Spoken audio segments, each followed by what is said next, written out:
자, 그리하여 7주차 화요일에 접어들었고 우리는 지금 다음 주 우리 수업 시간 3시부터 5시까지 시험을 봅니다.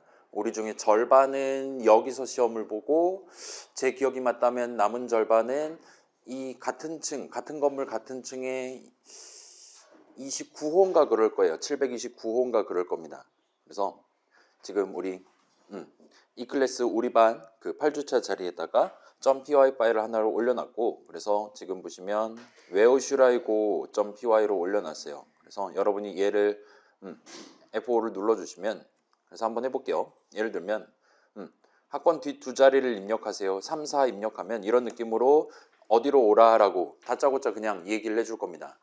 그래서 본인 학번 잘 확인하시고 그렇게 해서 해주시면 될 것 같아요. 그리고 시험 관련 안내문도 지금 게시를 해놨고, 그래서 뭐 특이한 점이라고 할 만한 거는 우리 시험을 1교시, 2교시로 나눠서 본다는 거. 50분 시험 보고 다 거둔 다음에 살짝 쉬었다가 2교시 시험 문제 나눠드린다는 거. 그런 느낌으로 돼 있으니까 지금 처음 듣는 것 같다라는 표정으로 저를 쳐다보고 계신데, 아무튼 간에 그거랑 우리 지금 기출이라고 할 만한 거, 지난 문제지들 압축 파일을 게시를 해뒀으니까 그거 여러분 이번 주 중으로 한번 확인을 해보시는 걸 추천드리겠습니다. 자, 시험 관련해서 궁금한 거 지금 물어보시면 답변해 드릴 수 있어요. 톡방에 물어보시면 답변해 드릴 수 없습니다. 그 다음에 개인적으로 물어봐도 다 시험과 관련한 정보는 동등하게 가져가야 되니까. 시험 궁금한 거 있습니까? 네. 그 수업 때 안 배운 거를 이용해도 되나요? 일단은요.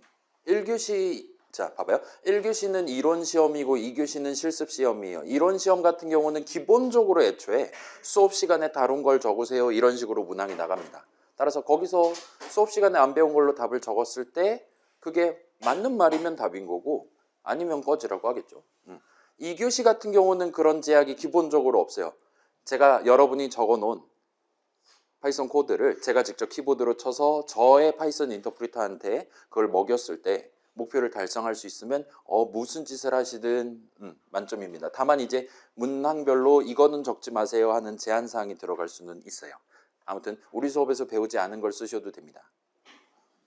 GPT의 도움을 받을 수 있나요? 필기시험이니까 뭐 GPT를 내 생체 칩 같은 데 설치해서 들고 오시면 도움 받을 수는 있죠. 우리 필기시험입니다. 여러분 펜 들고 오셔야 돼요. 실기시험은 보통은 보고 싶지 않을 거예요. 문제가 더 어렵게 나갑니다. 다른 궁금한 거 시험과 관련해서 네. 혹시 함수 같은 거 적는 다음에 오탈자에 의한 감점 같은 것들이 있을까요? 당연히 있죠. 그러니까 이게 아예 틀린 것으로 처리되는지 감점으로 처리되는지.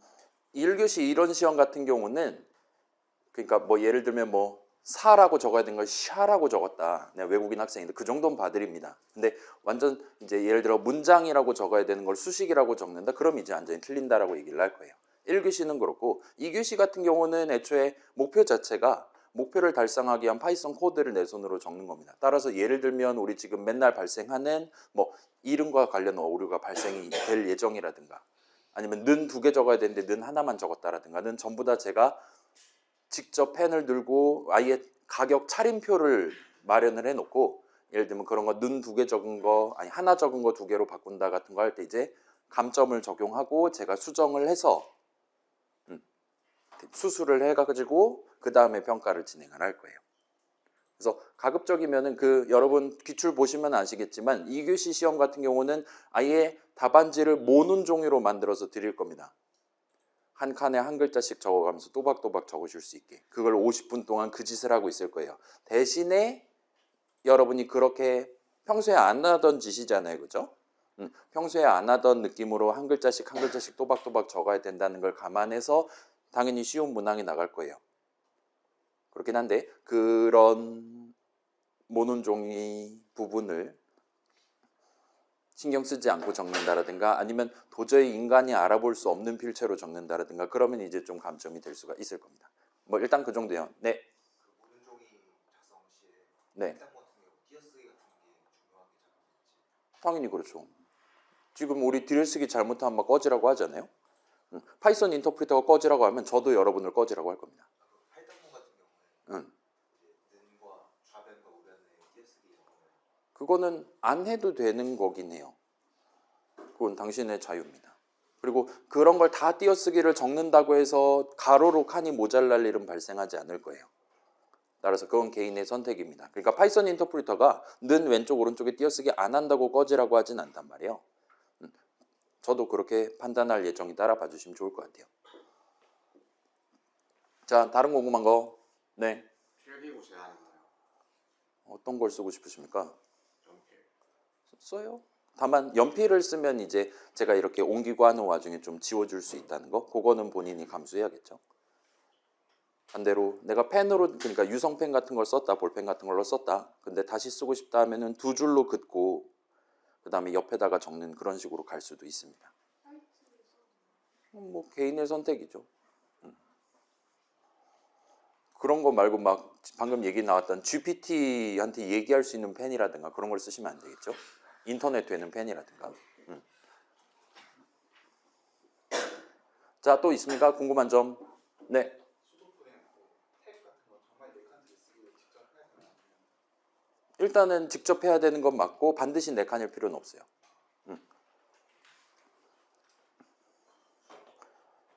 그러니까 어디서부터 어디까지가 예를 들면 이 와일문의 내용물이냐를 우리가 띄어쓰기, 들여쓰기로 구분하는 거란 말이에요. 당신 눈으로 구분할 수 있으면, 그러니까 눈으로 한 글자라도 구분할 수 있으면 파이썬 인터프리터도 구분할 수 있을 거고 저도 당연히 그걸 인정을 할 겁니다. 근데 막 뭐 한 글자, 두 글자, 세 글자 이런 식으로 삐뚤빼뚤하면 그러면 안 되겠죠. 자, 또 궁금한 거 시험 관련해서 우리 일단은 다음 주에 시험 보고 다다음 주는 우리 5월 6일이고 이제 우리 5월 5일 월요일 어린이날에 부처님이 오셔서 이제 공휴일로 잡혀가지고 다다음 주는 우리는 휴강을 합니다. 그리고 다다음 주가 과제 넘버 3 마감이에요. 일단 그렇게 지금 잡혀 있고 우리 후반부 같은 경우는 그래도 조금 널널하게 이제 GUI 프로그램 만들고 여생을 즐기다가 이제 다른 수업 기말고사 보고 우리 거 제출하면 끝이 나는 거니까 일단 후반부는 그렇게 가져가려고 하고 있고 다만 이제 여러분이 혹시나 희망한다라면 우리 다다음 주 같은 경우에는 본인이 희망하면 우리 지금 한 주차 어치가 남아 있기는 하단 말이에요. 전반부 내용이 그거를 목요일 날 그러니까 다다음 주 목요일 날 수업에서 그거를 진행을 할 수도 있고 아니면 다음 주에 다른 반, 다른 학교 수업들 같은 경우는 그걸 진행하고 거기까지가 시험 범위란 말이에요. 그래서 우리가 그걸 그냥 유튜브 에디션으로 구경을 하는 방법도 있을 것 같아요. 그래서 만약에 옆반 걸 본다라고 선택한다면 다다음 주 목요일 날은 이제 프로젝트랑 관련한 소개를 할 겁니다. 그렇지 않고 우리도 진행하자라고 한다면 다다음 주 목요일 날 오늘 내용의 다음 내용에 해당하는 전반부의 마지막 자료를 같이 구경을 하고 화요일 반 친구들도 본인 시간표가 되고 원한다면 목요일 날 와가지고 제가 어딘지 알려드릴 테니까 똑같아요. 3시부터 6시까지입니다. 와가지고 같이 듣고 갈 수 있게 그렇게 한번 해보도록 할게요. 대신에 그럼 이제 우리 거기에 150명이 다 들어갈 수는 없으니까 뭐 일단 전원 출석으로 간주하고 오고 싶은 사람만 와라 하면 열면 오겠죠. 10명. 그런 식으로 진행하지 않을까 싶습니다. 뭐 일단 그렇고 자 늦게 온 친구들 지금 이미 번호는 지났으니까 이따 중간 쉬는 시간에 찍읍시다. 자 마지막으로 여쭙습니다. 시험 관련해서 궁금한 점.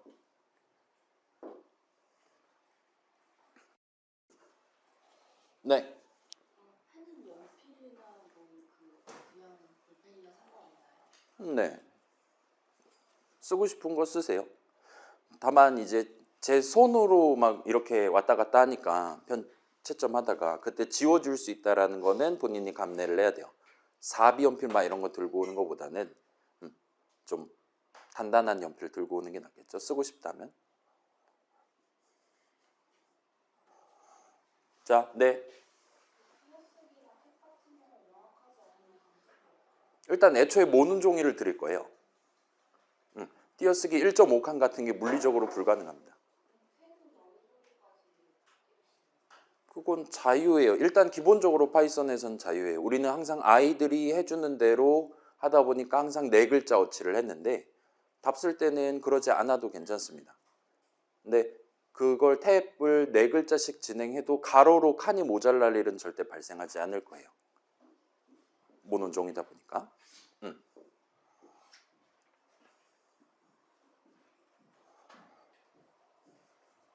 자, 또 궁금한 점 시험 관련해서 오늘 왜 이렇게 사람이 많이 앉아 있습니까? 왜 이렇게 오늘은 왜 풍성합니까? 이렇게 가운데가 늘 이렇게 M형 탈모마 이렇게 가운데가 텅텅 비어 있었는데 지금 이번 주가 제 생일 주간이라서 여러분이 저를 위해서 이렇게 해주신지 모르겠는데 아무튼 간에 자, 또 있습니까?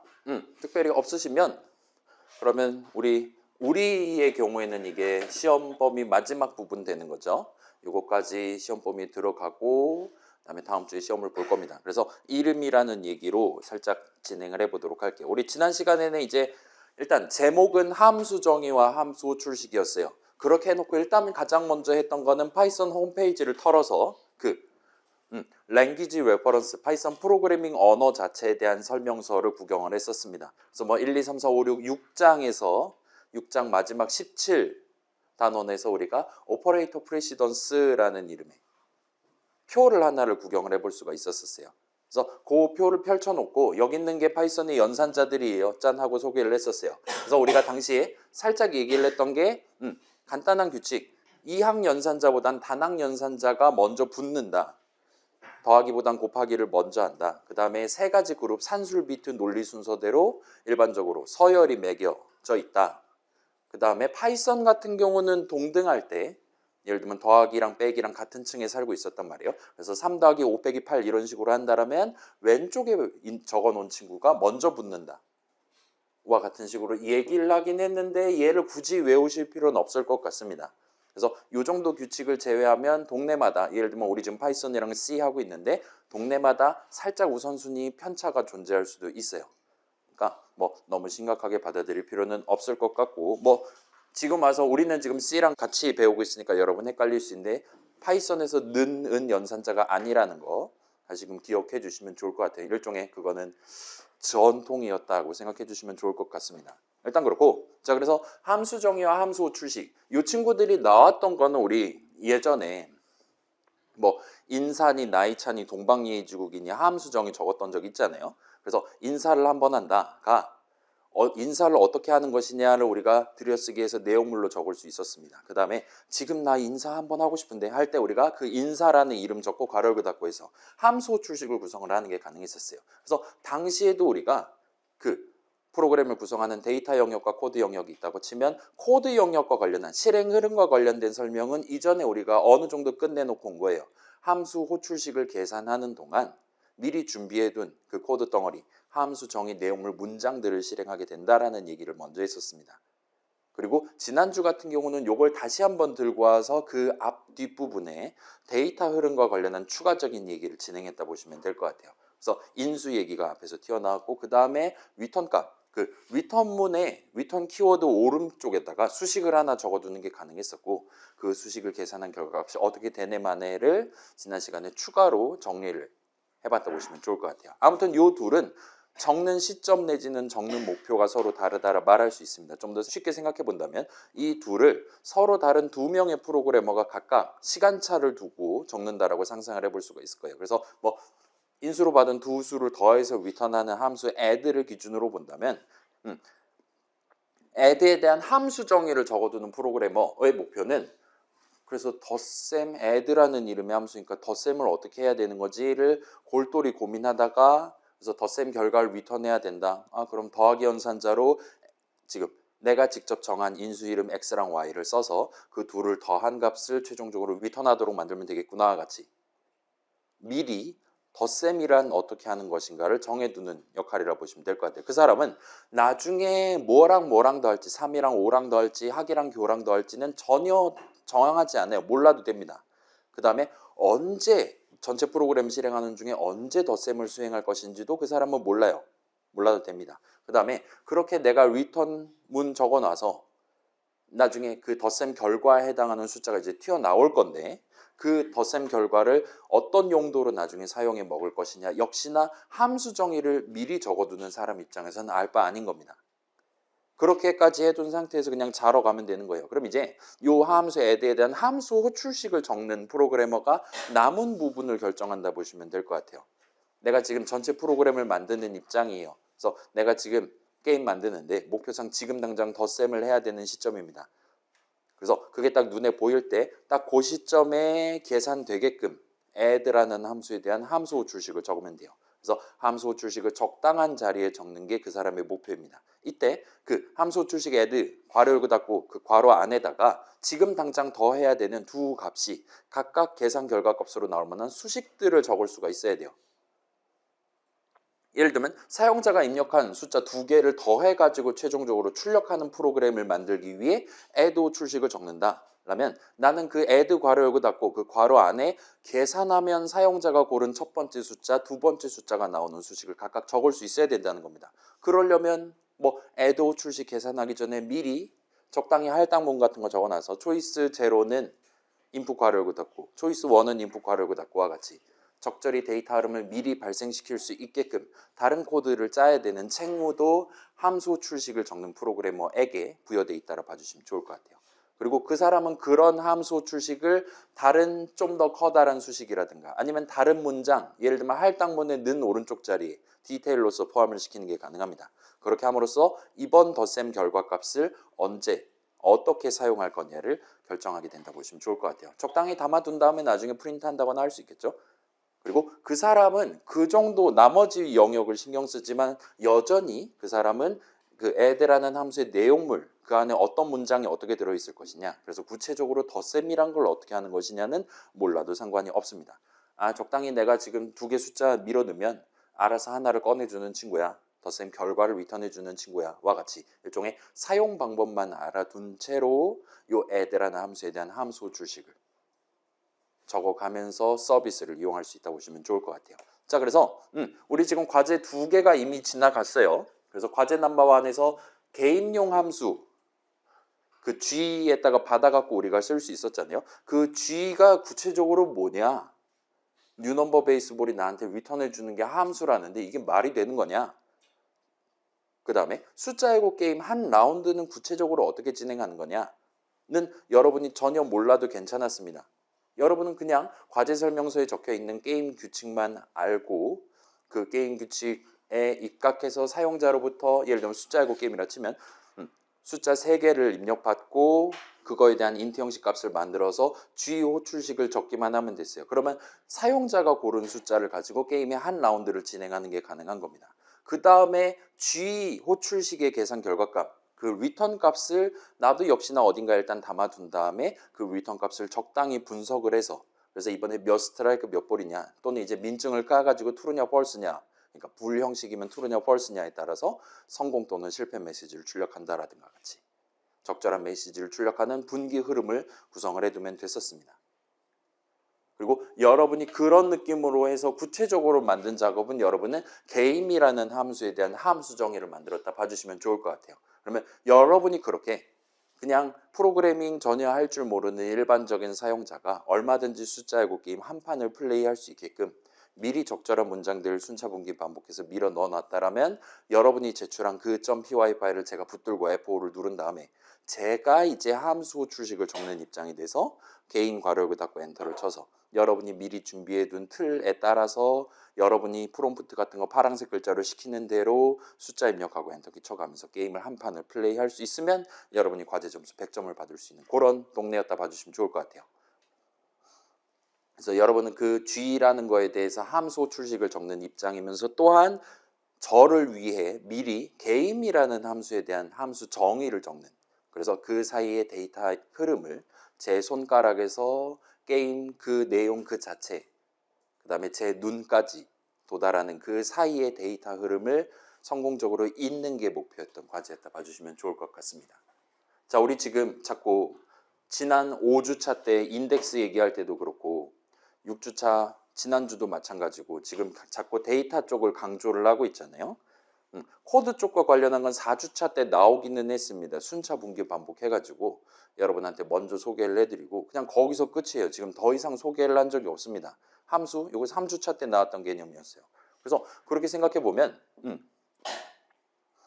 저 사람 되게 편파적인 사람이네. 데이터가 왼쪽에 있었잖아요. 그죠? 아무튼 간에 되게 편파적으로 지금 수업을 하고 자빠져 있네라고 느낌을 가지실 수도 있어요.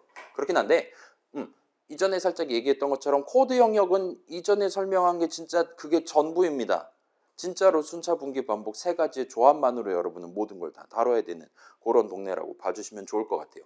그래서 아마도 여러분 후반부에 게임을 만들 때 나만의 GUI 프로그램을 만들 때도 여러분이 지금 while문을 적어야 된다라는 사실을 몰라서 지금 이 게임을 못 만드는 게 보통은 아닙니다. 코드 영역은 보통은 문제가 안 돼요. 여러분의 발목을 붙잡는 건 보통은 데이터 영역 쪽에서 발생한다라고 생각을 해주시면 좋을 것 같아요. 내가 지금 이 내 캐릭터 네모를 적절한 위치에 띄워야 되는 게 목표인데 그 계산하면 적절한 X좌표, Y좌표가 나오는 수식을 적을 수가 없다 하는 상황이 자주 발생을 할 겁니다. 그러면 그 이유를 찾자면 결국은 그 수식을 적기 위한 적절한 이름 자리에 적절한 값이 담겨있지 않았기 때문이다라 말할 수 있어요. 우리 지금 G 호출식 적는 거랑 다를 바 없는 거죠. 사용자가 고른 숫자 3개를 밀어넣는 게 목표예요. 그러면 여러분은 그 사용자가 고른 숫자 3개를 미리 준비를 해둬야 됩니다. 그래야 나는 G 호출식, 게임의 한 라운드를 진행하기 위한 그 수식을 성공적으로 적을 수 있는 거예요. 그래서 그런 데이터 측면에서 우리가 지금 시간을 조금 더 많이 투자를 해서 전반부에 지금 섭렵을 하고 있다 봐주시면 좋을 것 같습니다. 자, 과제 넘버2도 여러분은 일단은 여기서는 함수 정의를 적는 입장이었습니다. 우리가 말해내둔 그 듀얼이라는 함수에 대한 함수 호출식을 tester.py에서 계속 열심히 호출을 해가지고 나중에 제출 가능 막 띄워주고 그랬잖아요. 누가 이 듀얼을 언제 몇 번 호출할지는 여러분은 몰라도 돼요.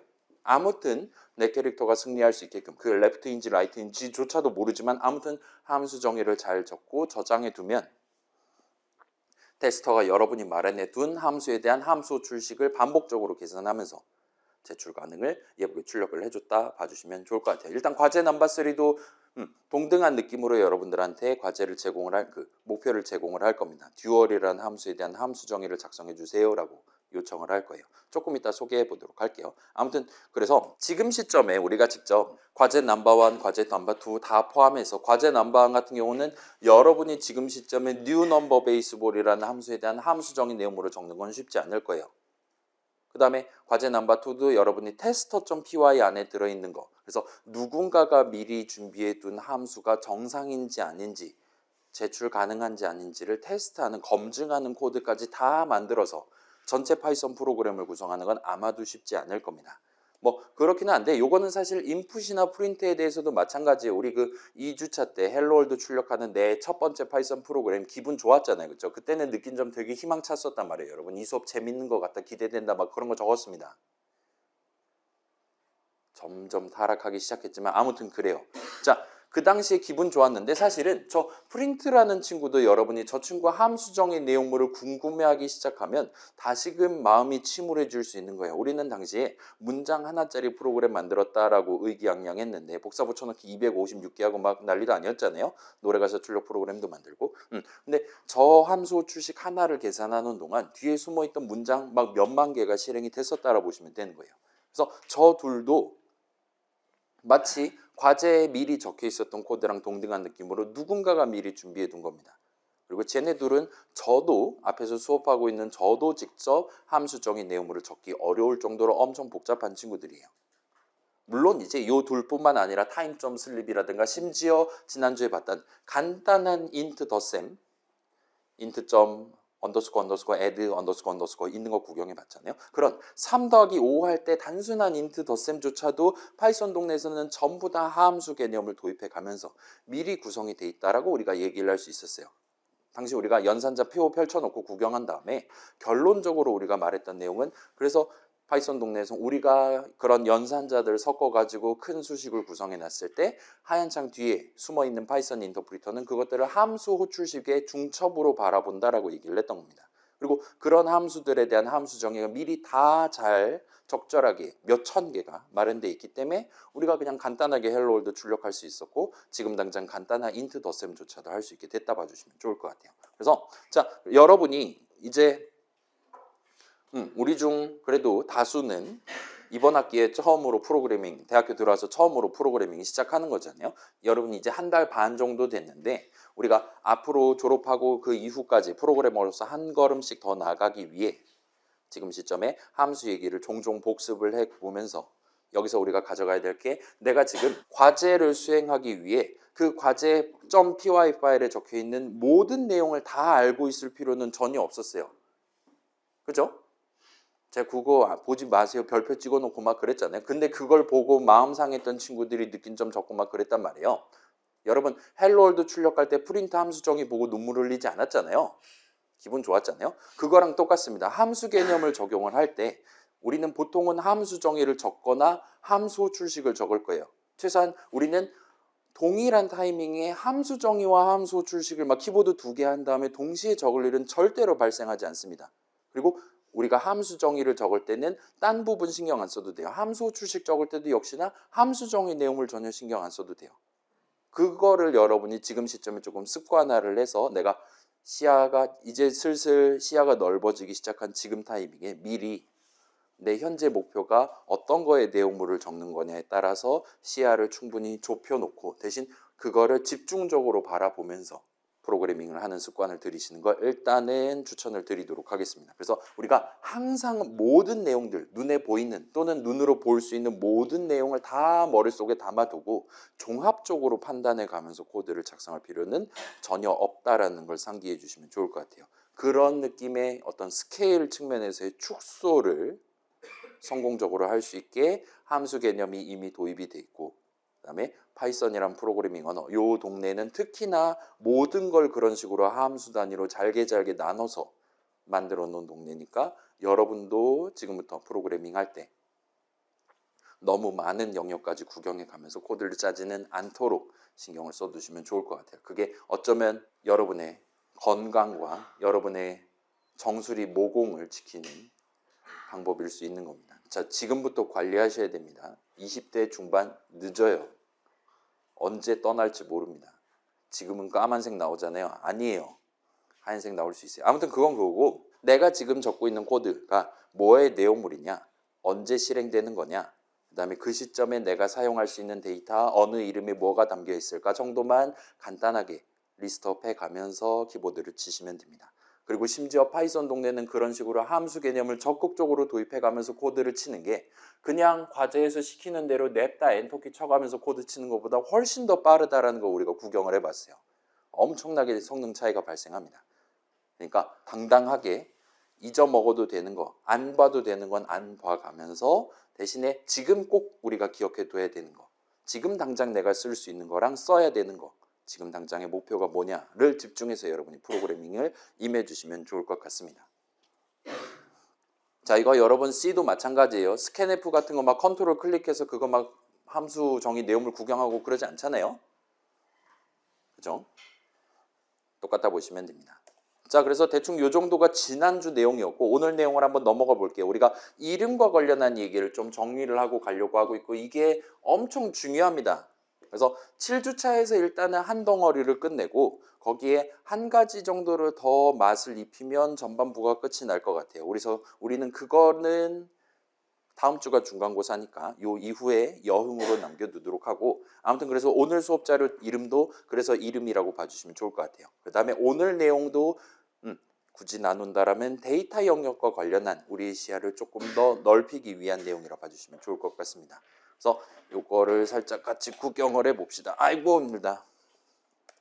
자, 그래서 시작하기 전에 이름과 관련한 제가 3주차 수업 시간에 처음으로 나왔고 그 인덱스 얘기할 때 5주차 수업 시간에 굵은 글씨가 됐어요. 복습을 살짝 진행하고 그 다음에 이름 사전의 소유주들과 관련한 조금 실질적인 이야기를 하면서 새로 나오는 단어는 모듈이랑 스코프 이렇게 두 개가 지금 준비가 돼 있습니다.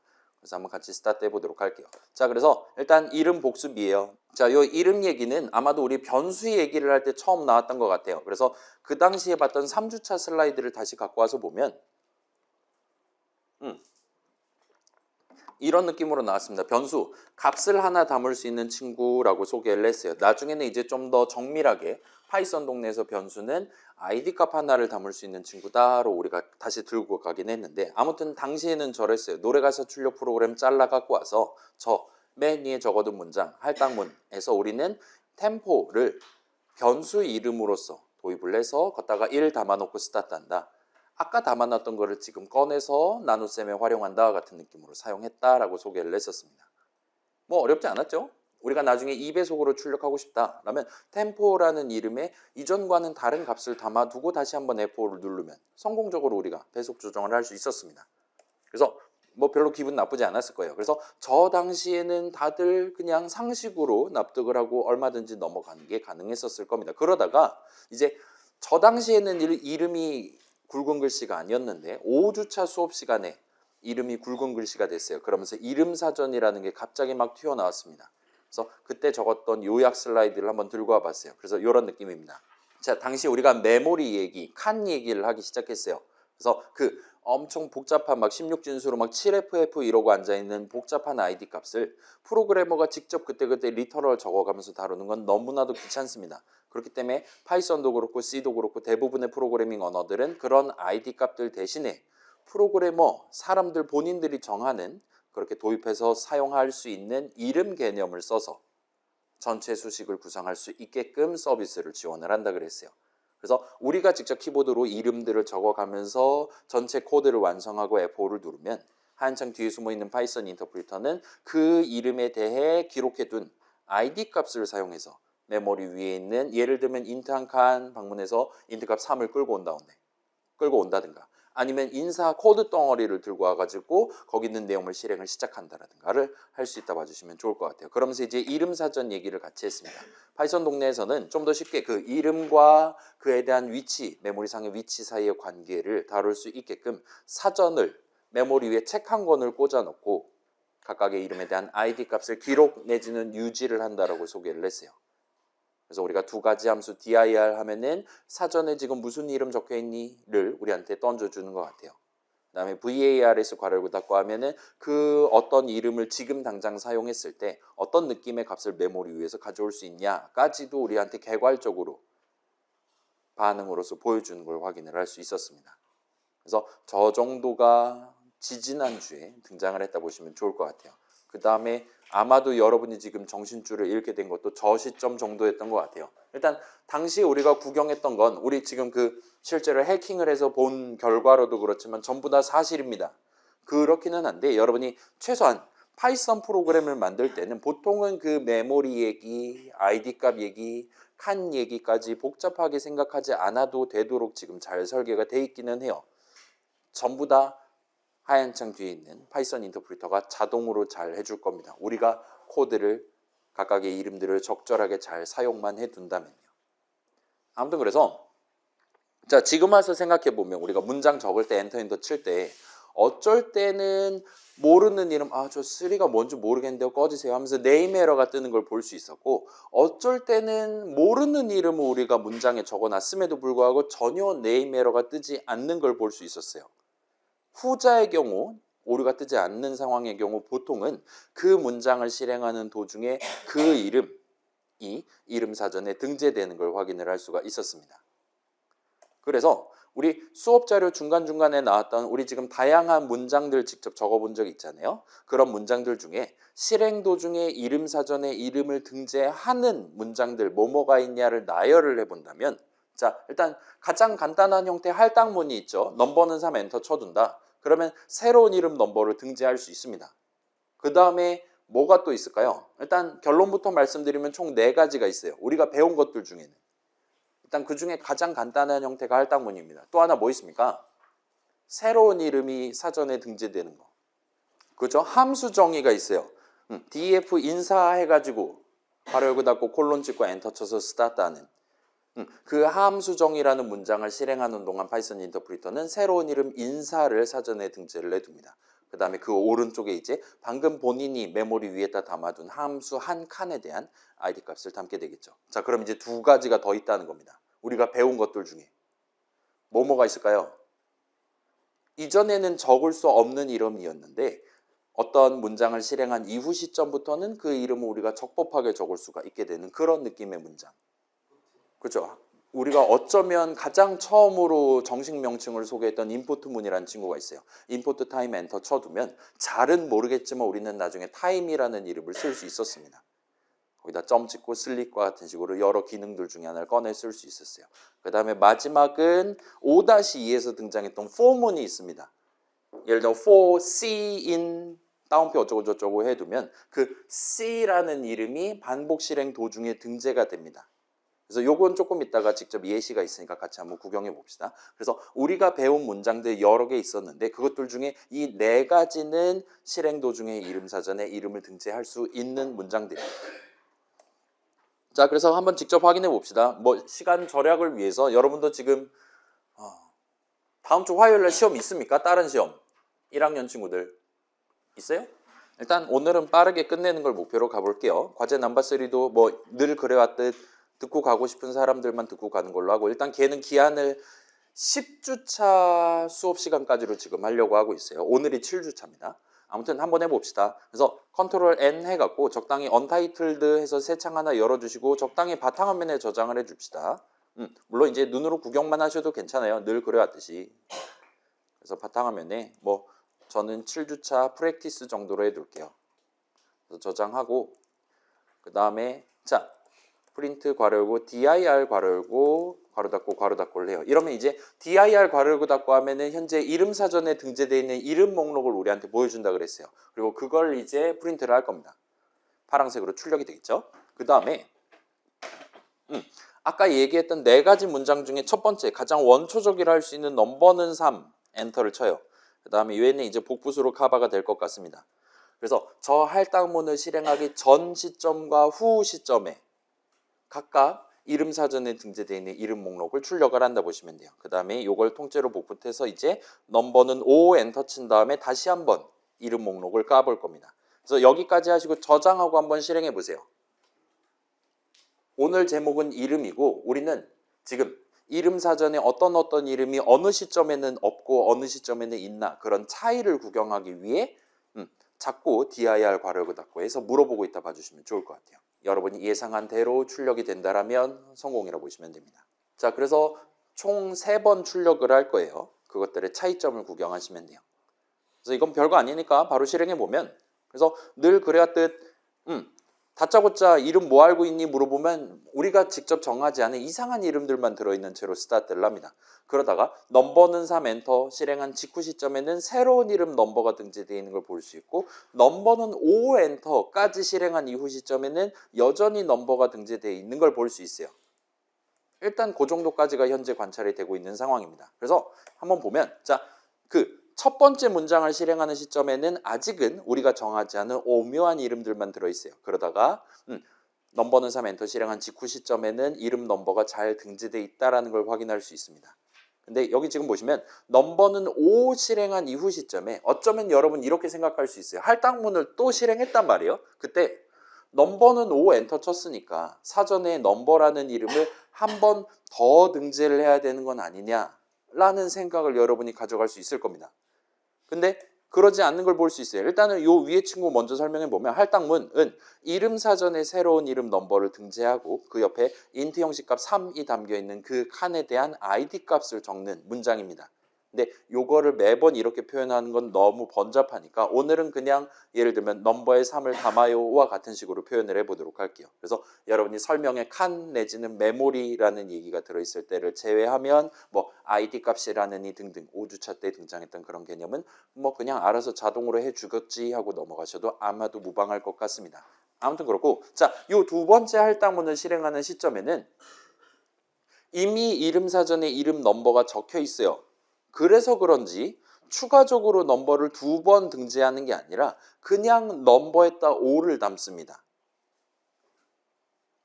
원래 3이 담겨있던 바로 그 자리에 5를 담아요. 그래서 지금 시점에 우리가 여기서 넘버하고 엔터 치면 우리한테 5라고 말하는 걸 볼 수 있어요. 이름 사전에 넘버에는 5가 담겨있는 상태입니다. 3은 간 거예요. 죽은 겁니다. 날아간 거예요. 그게 뭔가 불편하다라고 여러분이 느낄 수도 있을 거예요. 일단은 자 봐봐요. 파이썬 인터프리터는 무조건 이렇게 해줍니다. 그 원래 담겨있던 3이 엄청 중요한 예를 들면 여러분 뭐가 있을까요? 조상님이 점지해 주신 로또 1등 당첨 번호가 넘버 자리에 들어있냐 그런 거 전혀 신경 쓰지 않고 이 두 번째 할당문을 실행하는 동안 무조건 거기다 그냥 대놓고 5를 담아버리는 거예요. 덮어쓰기를 해버리는 겁니다. 어떤 측면에서 여러분이 이걸 무자비하다라고 생각할 수 있어요. 아니 좀 그냥 3이랑 5랑 둘 다 담아주면 안 되는 거냐라고 생각을 할 수도 있을 거예요. 사람은 어느 정도 그런 식으로 소위 말하는 유연성을 보일 수 있잖아요.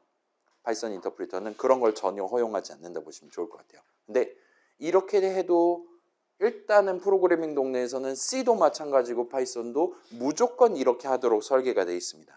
파이썬 인터프리터는 무조건 이름이 이미 등재가 되어 있다면 그 오른쪽에 덮어쓰기를 하도록 설계가 되어 있어요. 그리고 그 이유, 이런 식으로 무자비하게 3의 인권은 땅바닥에 추락한 것이냐? 전혀 신경 쓰지 않아도 되는 가장 큰 이유가 뭐냐라고 질문한다면 거기서 이제 우리가 이런 답변을 도출을 할 수 있는 겁니다.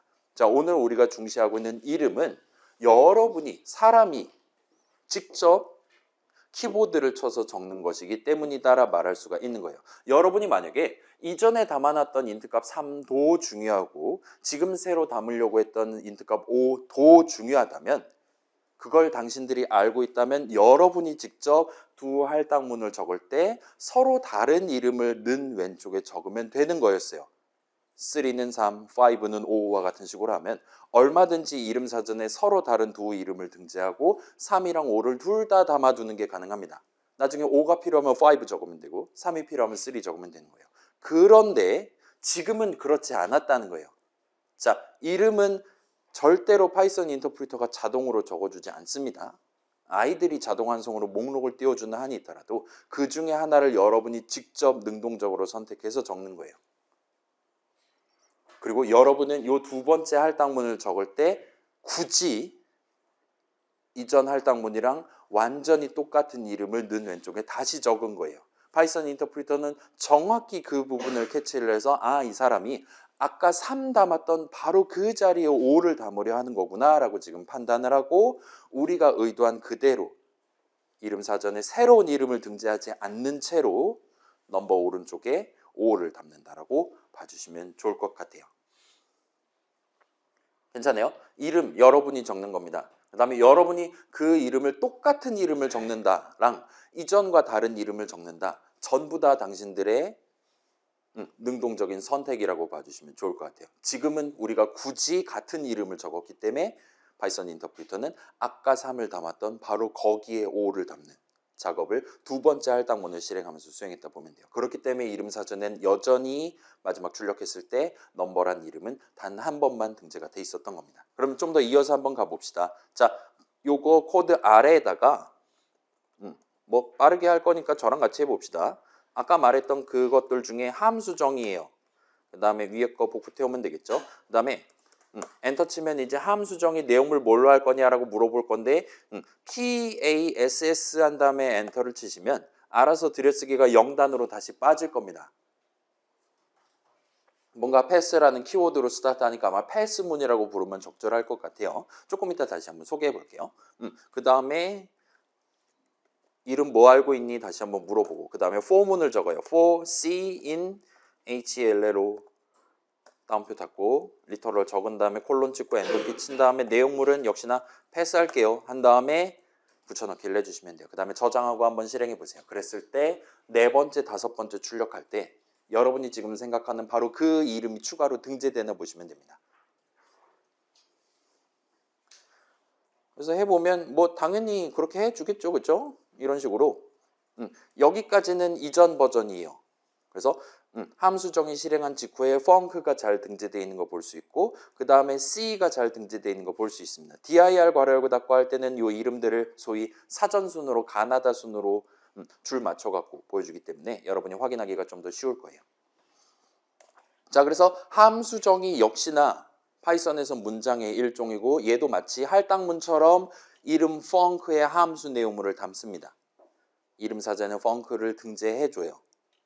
그리고 지금 살짝 적어본 이 패스문 같은 경우는 자 봐봐요. 파이썬 동네에서 우리가 콜론 찍고 엔터 쳐서 첫 줄을 구성하고 들여쓰기에서 내용물 문장들을 적는 케이스가 몇 번 있었잖아요. 함수 정의, if문, while문 등등.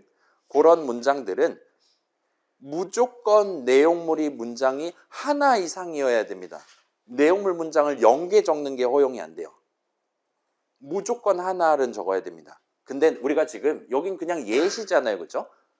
그래서 펑크 호출하면 뭐 할 거냐? 우리는 전혀 관심사가 아니었습니다. 그럴 때 예를 들면 그냥 3 적고 엔터키 치는 방법도 있겠지만 여러분이 그런 상황에서 내가 문장을 적긴 해야 되는데 지금 시점에 굳이 파이썬 인터프리터한테 시킬 일이 없다 할 때는 대신 패스문이라는 매우 특별한 문장을 적을 수 있어요.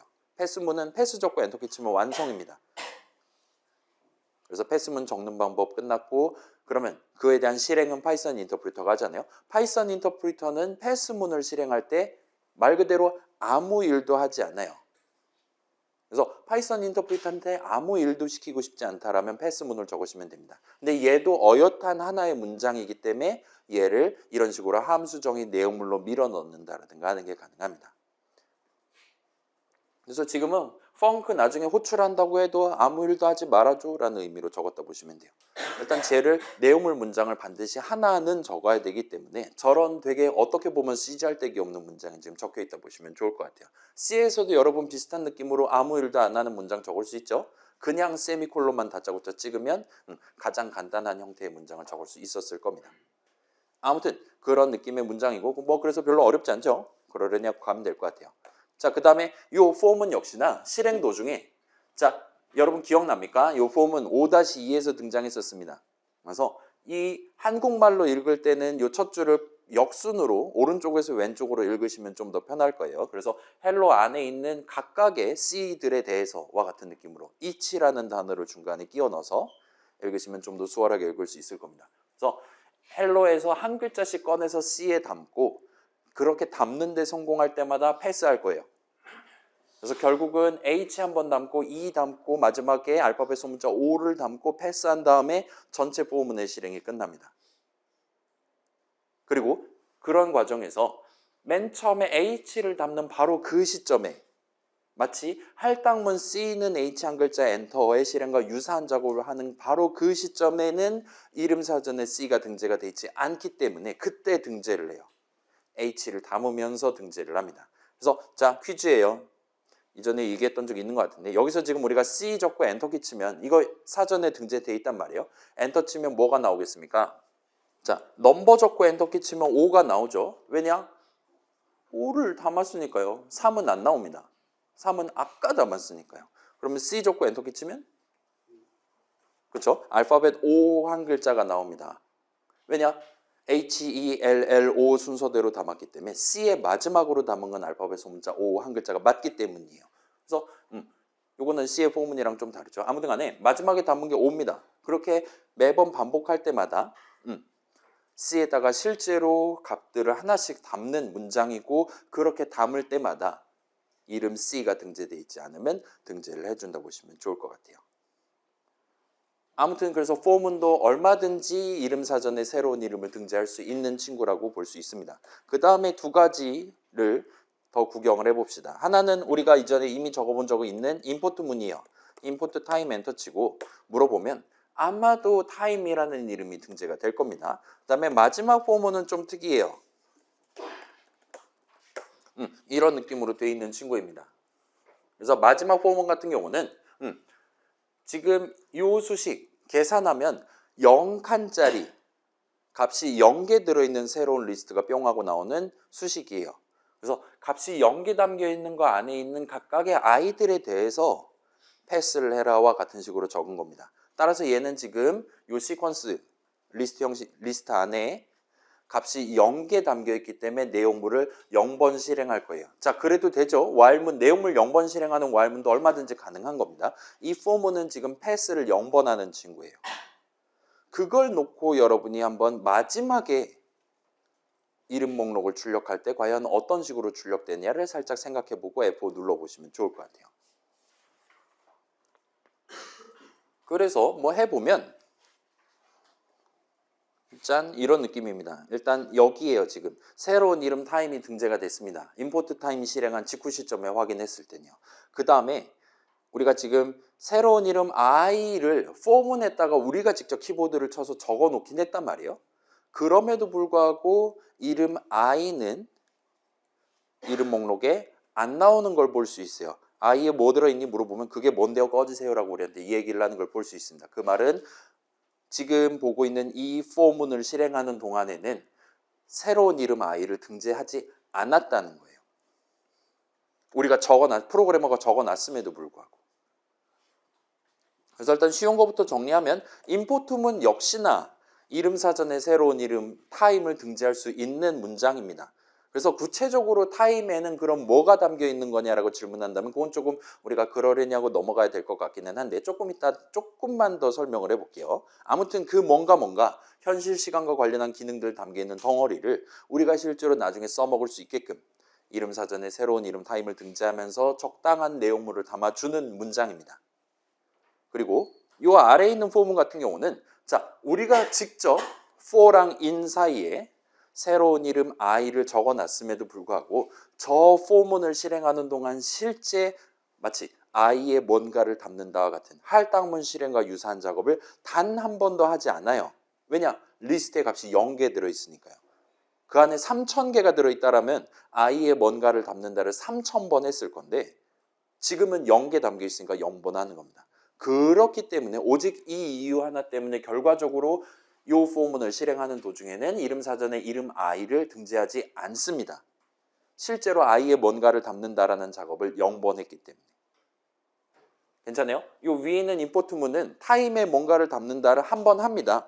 그리고 그 과정에서 등재하는 거예요. 이전 포문은 C에다가 hello 5글자 중에 한 글자씩 담는다니까 C에다가 뭔가를 담는다는 작업을 5번 합니다.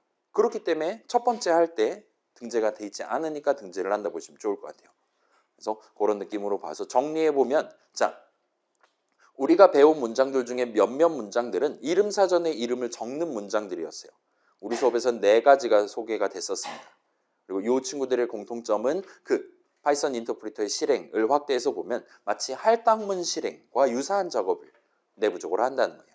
그리고 여러분이 저런 문장들을 적을 때 특정 자리에 예를 들면 할당문의 는 왼쪽, 임포트문의 임포트 오른쪽, 함수 정의의 def 바로 뒤 등등의 이름을 적어두는 게 가능합니다. 그리고 그 이름을 실질적으로 사용하는 시점에 그 이름이 실질적으로 값을 담는 시점에 아직 그 이름이 등재되어 있지 않는다면 등재를 해줍니다.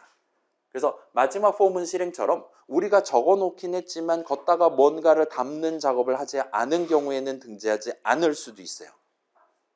그리고 이 경우 저 4가지 문장의 케이스가 아닌 다른 상황에서 이름 사전에 등재되어 있지 않은 이름이 튀어나온다면 파이썬 인터프리터는 name error를 뱉도록 되어 있습니다. 그래서 if문이나 while문 같은 친구들이 이런 케이스에 속해요.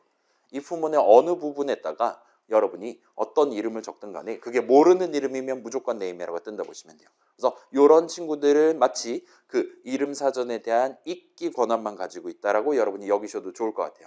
이름 사전에 새로운 걸 적는 권한은 없는 친구들입니다. 물론 이제 할당문이라고 해서 아무데나 모르는 이름 막 적어도 되는 건 아니에요. 예를 들면 할당문의 는 오른쪽 자리에 우리가 지금 넘버는 5 엔터 치면 5가 뭔지 몰라서 네임 에러를 충분히 뱉을 수 있습니다. 그래서 미리 정해둔 그 자리가 아닌 다른 어딘가에 모르는 이름을 적어놨을 때도 얼마든지 네임 에러가 뜰 수 있어요. 포문도 마찬가지죠.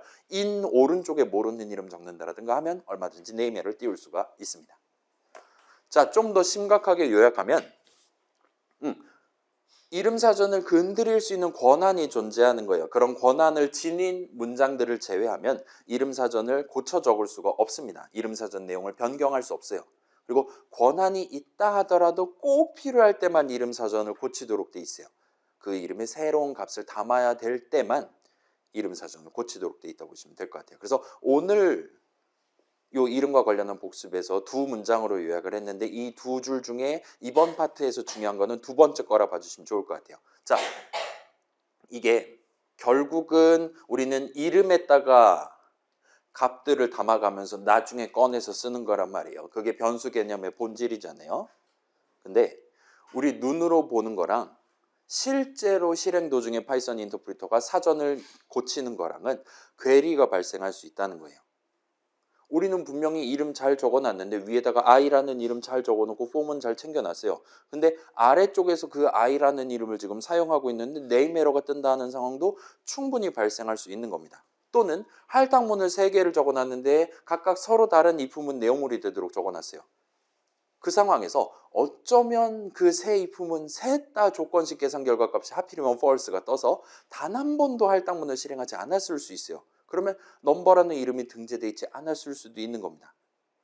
근데 그거를 여러분이 그걸 눈으로 확인하는 게 생각보다 쉽지가 않아요. 그렇다고 중간중간 dir 괄호열고 닫고 해가지고 너 지금 넘버란 이름 알고 있니? 좀 미안한데? 와 같은 식으로 물어보는 것도 되게 번잡할 것 같습니다. 그래서 여러분이 지금 적어놓은 .py 파일에 채워둔 내 함수 정의 안에 구성해둔 문장들의 어느 부분에서 언제 이름 사전을 건드릴 거냐, 언제 그 새로운 이름을 등재할 수 있고 또는 그래야만 하는지 등등을 추론해 가면서 그걸 토대로 내 전체 프로그램의 흐름 중에 엄청 중요한 파트에 해당하는 데이터 흐름을 신경 써가면서 코드를 적으시는 게 아마도 지금 시점에 여러분이 겪어야 될 가장 어려운 부분이지 않을까 싶습니다. 아무튼 그래서 이 이름과 관련해서 다시 한번 정리했다 봐주시면 좋을 것 같고, 자, 그래서 이 정도까지 하면 여기까지가 무려 복습입니다. 이전에 나왔던 내용이에요. 오늘 본론 접할 준비가 어느 정도 끝이 난 것 같습니다. 그래서 우리 지금 벌써 1시간을 썼고 괜찮아요. 제 당신들을 5시 안에 집에 보내드리겠습니다. 자, 그래서 우리 본론이에요. 지난 수업에서 우리 메모리 그림 기억납니까? 메모리 엄청 커요. 어딘가에는 사전 한 권 꽂혀 있다 칩시다. 어딘가엔 인트값 3, 4, 5 다세대 주택 살고 있어요. 그런 그림을 보여드린 적이 있는데 그 당시에 제가 표현하기로는 그 엄청 커다란 메모리 영역 어딘가에 이름 사전이 딱 한 권이 꽂혀 있다와 같은 식으로 여러분들한테 묘사를 해서 보여드렸었어요. 그리고 뭐 대충 느낌이 오겠지만 이건 새빨간 거짓말입니다. 우리가 만드는 파이썬 프로그램들은 실행 도중에 그 이름 사전이라는 걸 절대로 하나만 사용하지 않아요. 2개 이상 존재합니다. 메모리 열어보면 사전이 2권이 꽂혀 있는 거예요. 자, 그럼 이제 여러분이 궁금증을 가질 수 있을 거예요. dir 괄호열고 닫고 하면 나한테 이름 목록을 보여준단 말이에요. 그 다음에 제가 지금 설명하는 거는 마치 이름 사전이 딱 한 곳만 존재하고 그 이름 사전에 등재되어 있는 이름을 우리한테 보여주고 있었다라고 설명을 했었습니다. 마치 그 영어로 더를 붙여가지고 더 이름 사전과 같은 식으로 표현을 했었어요. 근데 제2, 제3의 이름 사전이 존재한다? 라고 저는 지금 다시 주장을 하고 있는 겁니다. 그러면 아니 1호기만 하나만 있으면 되는 거지 2호기, 3호기는 왜 필요한 거냐? 라는 질문을 할 수도 있을 거예요. 예를 들면 아니 그러면 몇 개 만들어 뒀다가 막 사전 적다가 이제 막 지우개로 지우고 막 펜으로 다시 적고 하면 막 빵꾸나고 그럴 수 있는 거잖아요. 망가지면 새 걸로 바꿔 쓰는 거냐 예비용으로 사전을 준비해 두는 거냐 라는 질문을 할 수 있을 겁니다. 자, 여러분 생각은 어떻습니까? 사전 자꾸 막 이상하게 쓰다 보면 막 망가지고 하면은 새 걸로 바꿔 쓸 수 있을까요? 그러도록 예비용을 마련해 놨을까요? 파이썬 인터프리터가? 사람이라면 그럴 수 있죠. 여러분 막 다음 주에 시험 보잖아요. 막 연필로 하다가 막 부러진다 하면은 직접 갈아가지고 하는 방법도 있겠지만 그냥 필통에서 2번째 연필 꺼내갖고 쓰면 되는 거잖아요. 그렇게 미리 준비를 해둘 수 있겠죠. 과연 파이썬 인터프리터도 그런 짓을 할까요? 라고 질문하면 의외로 그것도 맞는 말이긴 합니다. 근데 그건 조금 곁다리 얘기고 사실 이름 사전은 나름의 소유권이 존재하는 친구예요. 네 거 내 거가 있다는 겁니다.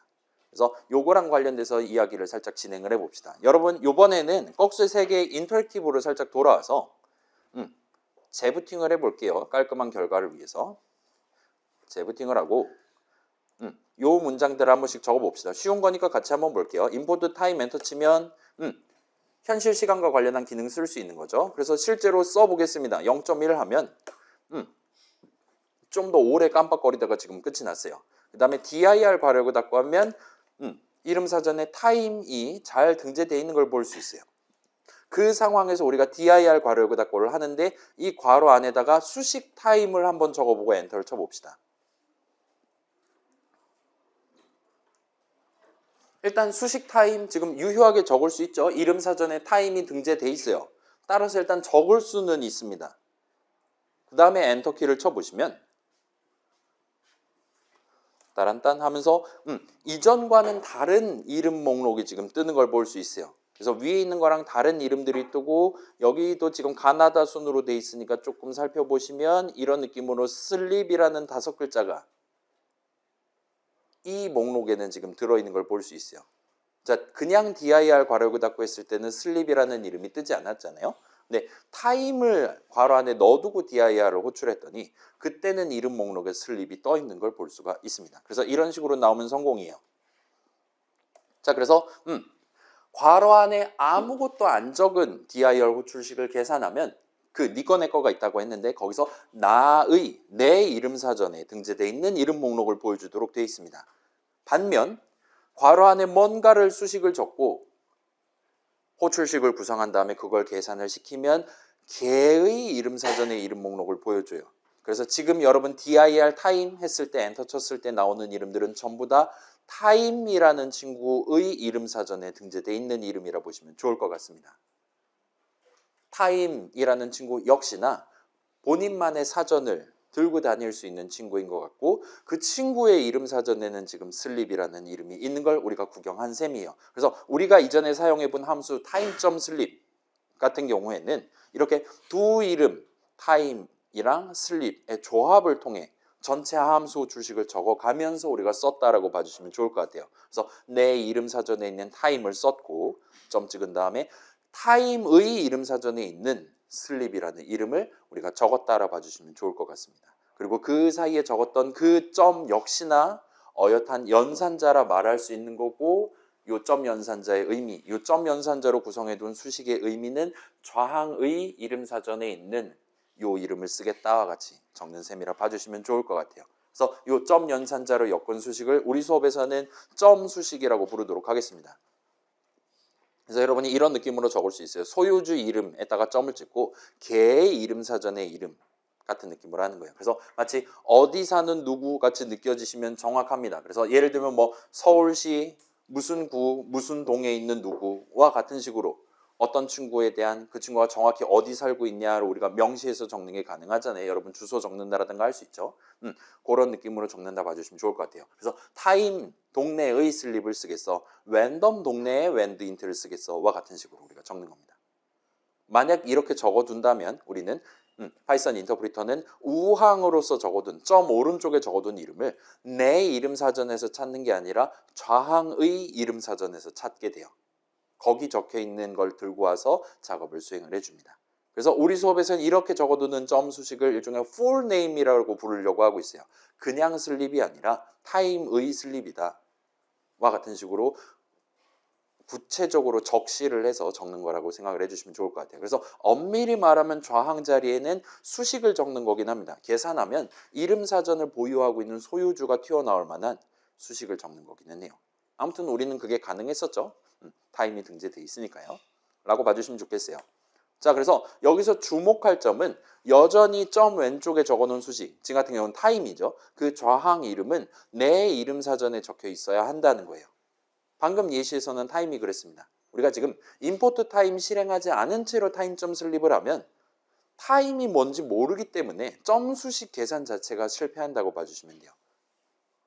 그리고 이런 느낌으로 임포트 타임 엔터 같은 임포트문을 실행함으로써 이름 타임에 담아둔 나만의 이름 사전을 소유할 수 있고 요걸 통해서 여러 값들을 세트로 담아둘 수 있는 그런 친구의 형식을, 그런 값의 형식을 파이썬 동네에서 모듈이라고 부릅니다. 새로운 단어가 튀어나왔어요. 그래서 설명해 보면, 자, 모듈, 영어로 모듈이에요. 말 나온 김에 잠깐 설명을 해보면 일단은 조금 슬프게도 지금 1학년 1학기 시점에는 이 모듈이라는 게 정확히 뭔지 여러분이 알기는 좀 어려울 것 같아요. 자, 이거 들어본 적 있는 단어입니까? 모듈. 어디서 들어봤습니까? 일상생활에선 잘 안 쓰죠. 막 있잖아요. 우주 왕복선 막 도킹 막 그런 거 하는데 막 태양광 모듈 막 그런 거 이제 달아가지고 막 그 우주 비행사분들 막 생존해야 된다, 뭐 이제 뭐 먹을 건 날라줘야 되는, 산소가 부족하다, 막 그런 거 영화에서 막 나오고 할 때 그럴 때 모듈이라는 단어를 쓰는 것 같긴 해요. 부품 그런 뜻으로 우리가 받아들였을 겁니다. 일단은 대충 그런 뉘앙스로 우리도 들고 가 봅시다. 무슨 덩어리 같은 느낌으로 봐주시면 좋을 것 같아요. 그래서 지금 시점에 팩트 부분만 나눠가지고 설명을 한다면, 가장 쉽게 설명한다면 모듈은 파일입니다. 여러분 파일이 뭔지는 알죠? 내 C 드라이브에 엄청 많은 파일 있잖아요. 제 집에 있는 데스크탑 컴퓨터에, 제 컴퓨터의 D 드라이브에는 제 얼굴이 나오는 동영상이 지금 400GB만큼이 들어있어요.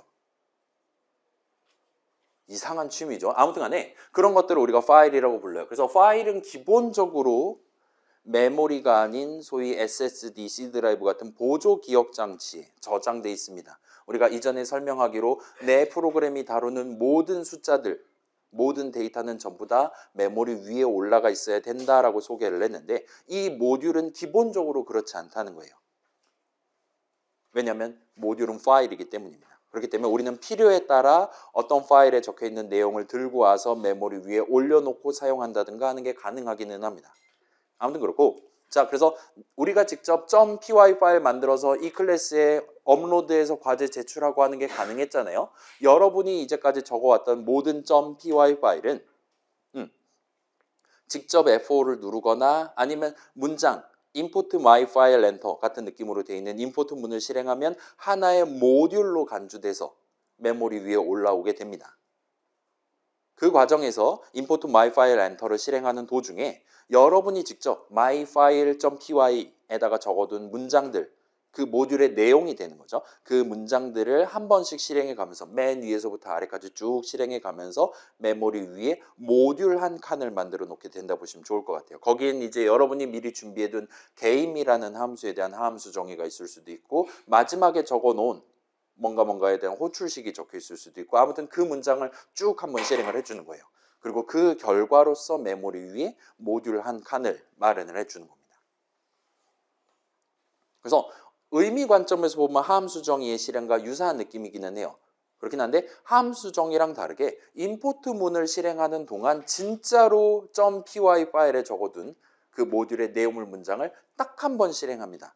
자, 함수 정의를 실행하는 동안에는 그 함수의 내용물을 0번 실행해요. 다만 나중에 함수 호출식 계산하면 내용물을 한 번 실행할 수 있게 준비만 해두는 겁니다. 함수 정의는. 나중에 함수 호출식을 3번 계산한다. 그럼 내용물 3번 실행하는 게 되는 거잖아요. 결과론적으로. 근데 임포트 문은 그러지는 않는 거예요. 임포트 문을 실행하는 동안 내용물을 그때 딱 한 번 실행하고 끝내는 겁니다. 아무튼 그런 차이가 있기는 한데 아무튼 모듈의 내용물도 문장들이라고 생각해 주시면 좋을 것 같아요. 그래도 무방합니다. 그 다음에 우리 아무튼 간에 우리가 작성한 .py 파일은 하나의 모듈로 간주돼서 메모리 위에 올라가 있는 채로 작업이 수행돼요. 그 다음에 우리 임포트 랜덤 했을 때도 사실은 우리 파이썬 다운로드 할 때 random.py라는 .py 파일을 같이 다운로드를 했습니다. 그래서 저 .py 파일에 적어둔 문장들을 위에서 아래로 차근차근 한 번씩 실행하는 거예요. 그래서 요거는 살짝 구경해 보면 저만 할게요. 별거 아니니까. 처음에 막 이상한 폴더 열어주잖아요. 여기서 여러분이 검색을 때릴 수 있어요. random.py 하면 이런 식으로 저기에 몰래 숨어 있습니다. 그 이상한 폴더 안에. 그래서 이 친구를 edit with idle로 열면 이런 느낌으로 random variable generators 해가지고 막 장황한 설명 적혀 있고 찾아보기 한 다음에 randint 괄호 열고 해갖고 찾으면 실제로 우리가 이전에 써왔던 randint라는 함수에 대한 함수 정의가 random.py에 적혀 있는 걸 보실 수가 있어요. 자, 이거 어차피 읽기 어려우니까 존재한다라는 것만 느껴보고 갑시다. 그래서 이 안에 적어둔 함수 정의를 우리가 import random 엔터 칠 때 이 임포트 문을 실행하는 동안 딱 한 번 저 함수 정의도 실행을 해주는 거예요. 그 이유 때문에 요 randint라는 함수를 우리가 성공적으로 쓸 수 있었다라고 봐주시면 좋을 것 같습니다. 그래서 예를 들면 3,5와 같은 식으로 저 함수에 대한 함수 호출식을 적을 수 있었다 봐주시면 좋을 것 같아요. 그래서 일단 랜덤 모듈 같은 경우는 우리가 만드는 .py 파일이랑 완전히 동등한 느낌으로 파이썬으로 .py 파일을 작성을 해뒀어요. 그 다음에 우리가 아까 전에 임포트 했었던 타임 모듈 같은 경우는 얘는 조금 파이썬의 핵심에 해당하는 친구이기 때문에 이 내용물은 약간 특이한 곳에 지금 숨어 있습니다. 지금 시점에는 그냥 그 파이썬 인터프리터에 내장돼 있다라고 여러분이 봐주시면 좋을 것 같아요. 그래서 time.py 같은 거는 없습니다. 뭐 굳이 지금 와서 설명한다면 타임 모듈은 C로 짜놨다고 생각해 주시면 될 것 같아요. 대충 그런 느낌으로 받아들여 주시면 좋을 것 같고, 자, 그래서 파이썬 프로그램은 기본적으로 여러 모듈들의 조합으로 구성됩니다. 우리가 그 2주차 때 최종 목표로 만들었던 노래가사 출력 프로그램 학교종 출력했잖아요. 그 노래가사 출력 프로그램도 우리의 .py 파일이랑 타임 모듈 두 개의 모듈을 써서 구성한 프로그램이다라고 말할 수 있는 거예요.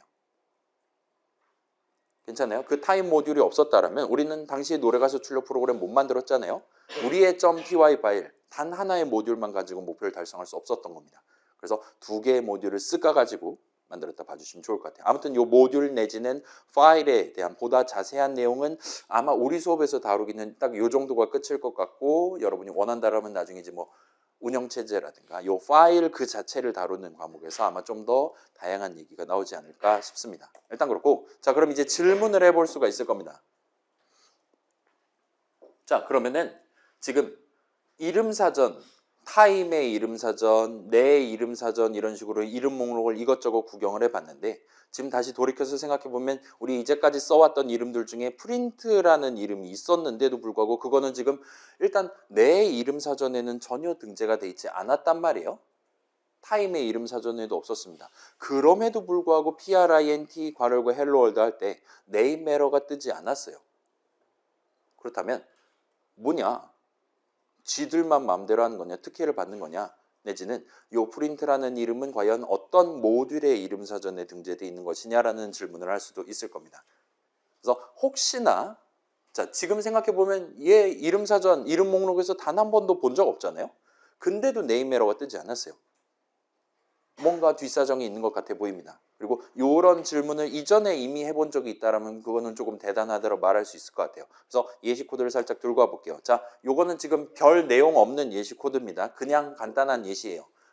그래서 지금 보시면 우리의 아이들이 우리를 위해서 형형색색으로 각각의 글자들을 칠해주는 걸 볼 수 있어요. 일단 녹색으로 칠하는 거랑 검은색으로 칠해주는 거, 그거 우리 이전에 설명한 적 있잖아요.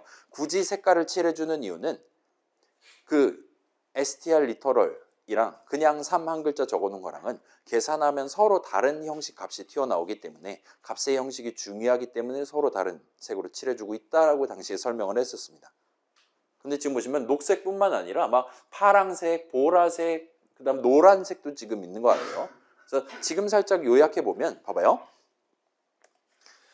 아이들이 글자의 색을 입힐 때 저런 엄청 중요한 파이썬 동네에서 진짜 항상 눈여겨봐야 될 키워드들, def, 함수 정의의 시작을 의미하는 키워드입니다. while문의 시작을 의미하는 키워드예요. 대문자 t로 시작하는 true, 참됨 그 자체예요. 종교적인 의미, 그런 느낌까지 들 정도로 중요한 키워드입니다. 그래서 쟤네들은 노란색, 그 다음에 파란색으로 가끔 우리한테 보여주는데, 레어하게 보여주는데, 그거는 보통 함수 정의 첫 줄에 새로운 함수에 대한 이름을 파란색으로 칠해주고 있는 것 같아요.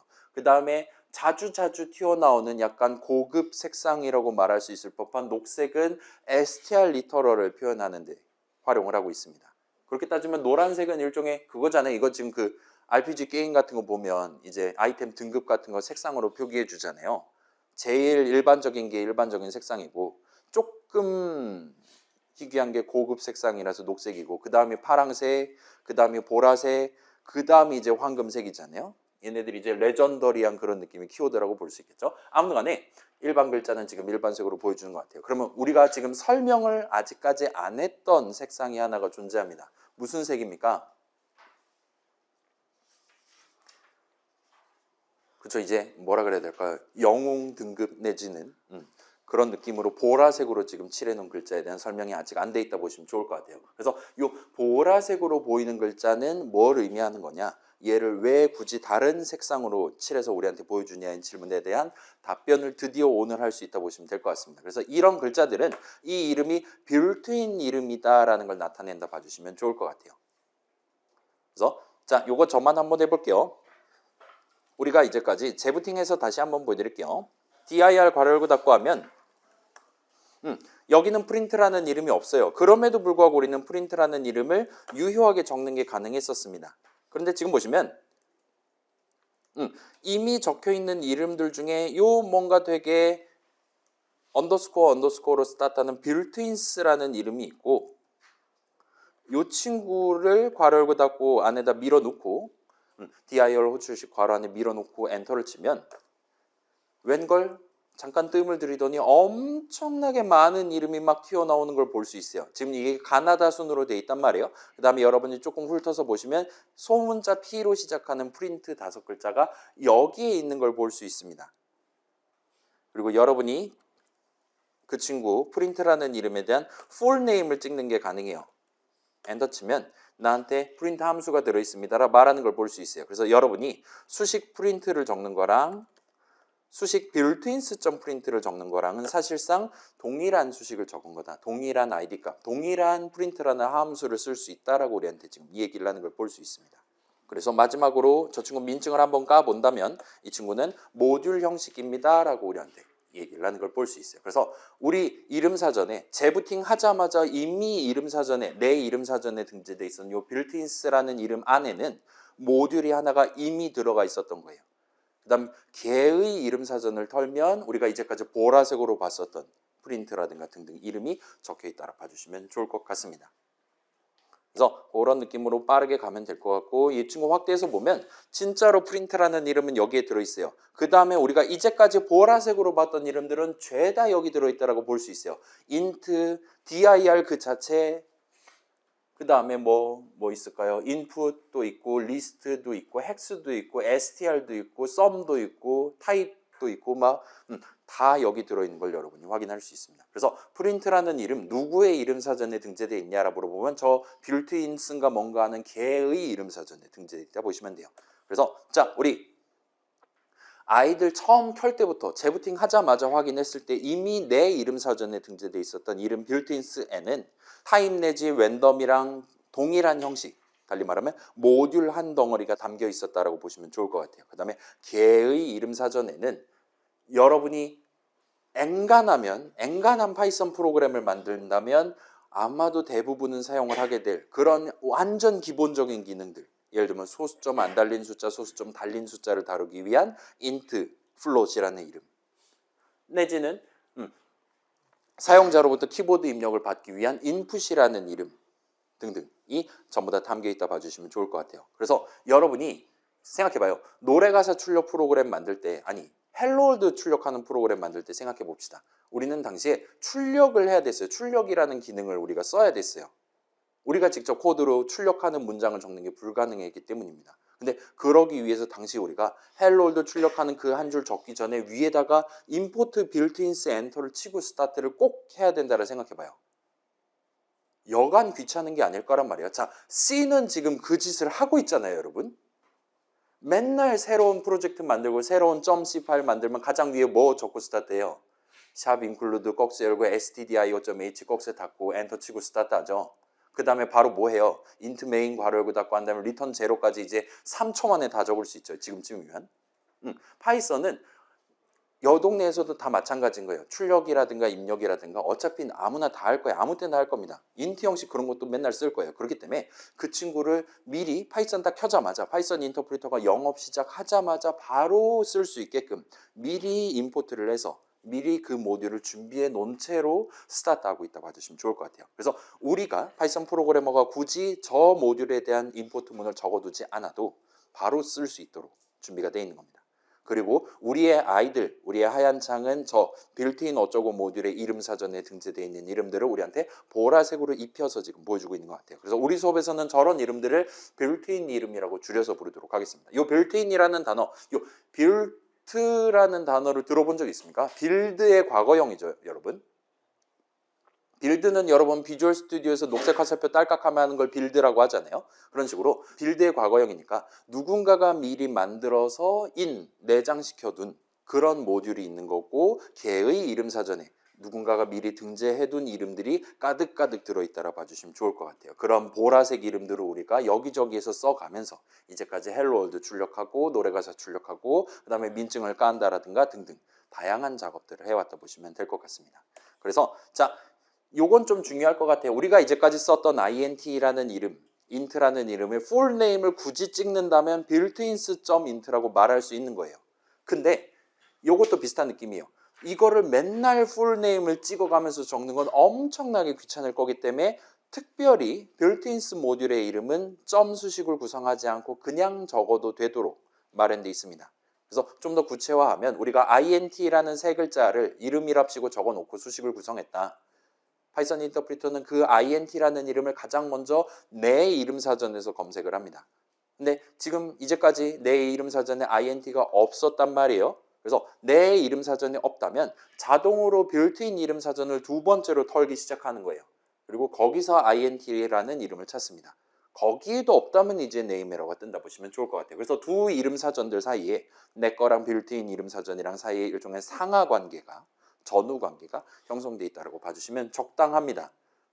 반면 타입 모듈이랑 내 이름 사전, 내 모듈 사이에는 이러한 상하 관계가 전혀 구성되어 있지 않아요. 따라서 타입 모듈의 이름 사전에 등재되어 있는 슬립을 쓰고 싶을 때는 그때는 그냥 슬립을 하면 안 됩니다. 꼭 풀네임을 찍어서 내 사전 털지 말고 그러다 빌트인 사전 털어도 안 나오니까 꼭 타입 이름 사전에서 슬립을 찾아줘와 같은 식으로 점을 찍어가면서 풀네임을 찍어 따라 봐주시면 좋을 것 같아요. 자, 이렇기 때문에 우리가 진짜 처음에 만들었던 파이썬 프로그램 헬로월드 출력하는 프로그램조차도 우리는 내가 직접 적은 helloworld.py랑 빌트인 모듈이랑 두 개의 모듈로 구성되어 있다고 말할 수가 있는 거예요. 그렇게 따지면 진짜로 거의 모든 파이썬 프로그램은 두 개 이상의 모듈의 조합으로 구성되어 있다고 우리가 드디어 말할 수가 있게 되는 거죠. 최소한 우리 수업에서 만들었던 모든 프로그램들은 전부 다 두 개 이상의 모듈로 구성을 했던 겁니다. 자, 그럼 이제 여기서부터는 그래요. 지금 이제 30분 됐으니까 지금 쉬는 시간 가집시다. 자, 그럼 이제 여기서 살짝 질문을 할 수 있어요. 우리가 지금 파이썬 동네에서는 헬로월드 출력하는데도 모듈을 두 개를 쓴다예요. 이름 사전을 두 권을 갖다 놓고 쓴다라는 거예요. 그리고 막 남의 이름 사전 건드려야 된다라면 풀네임을 찍어야 하거나 아니면 막 한 빌트인 이름들에 대해서만 특혜를 부여한다라든가와 같은 추가적인 규칙이 오늘 막 튀어나왔습니다. 그게 뭔 개짓이냐라는 근본적인 질문을 할 수 있어요. 아니 그냥 모듈 하나로 만들어 두고 그냥 거기다 다 때려놓고 쓰면 좋은 거 아니냐. 그러면 책이 한 권만 있으면 되는 거잖아요. 어차피 모든 프로그램이 다 쓰는 거면 인트든 플롯이든 그런 이름들을 그냥 내 사전에 몰아서 그냥 담아주면 얼마나 편하고 좋을 거냐라는 질문을 할 수도 있습니다.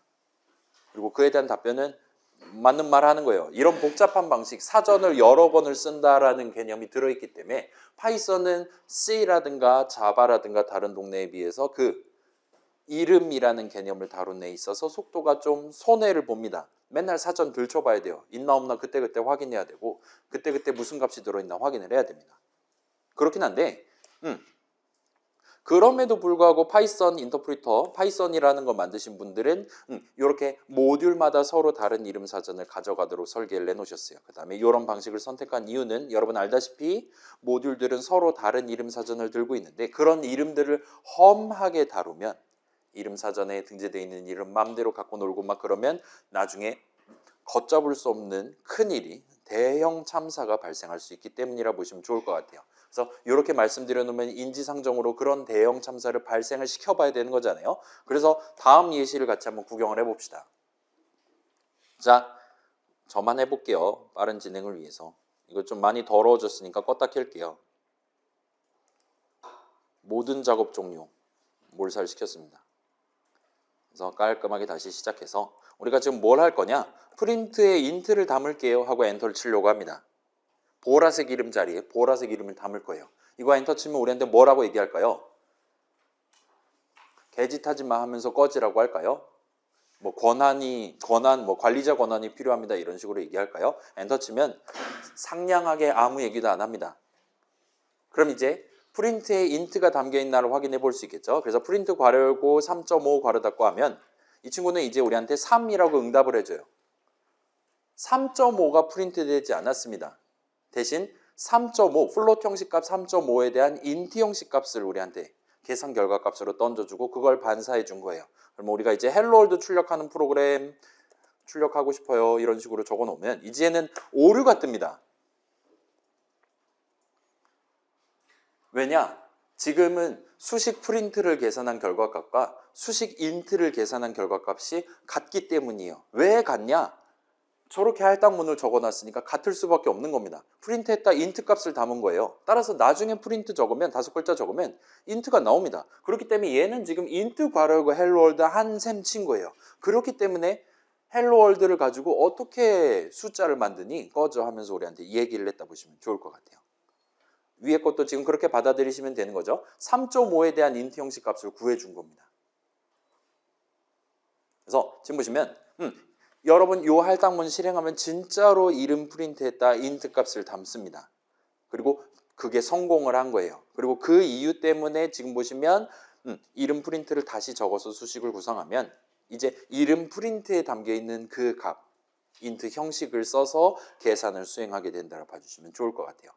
그래서 지금 뭔가 헬로월드조차도 출력할 수 없는 느낌으로 우리의 아이들이 우리의 파이썬 인터프리터가 타락을 한 걸 보실 수가 있을 겁니다. 그래서 뭔가 파이썬이 고장났다라고 느끼면 정상이에요. 그래서 더 이상 헬로월드 출력하는 프로그램 만들 수가 없게 됐다라고 말할 수가 있는데 지금 보시면 뭐 오류가 나긴 하는데 아직 막 이런 거 3 파란색으로 출력하고 이렇게 오류 메시지 빨간색으로 출력하고 막 출력 자체는 잘 되고 있는 것 같아요.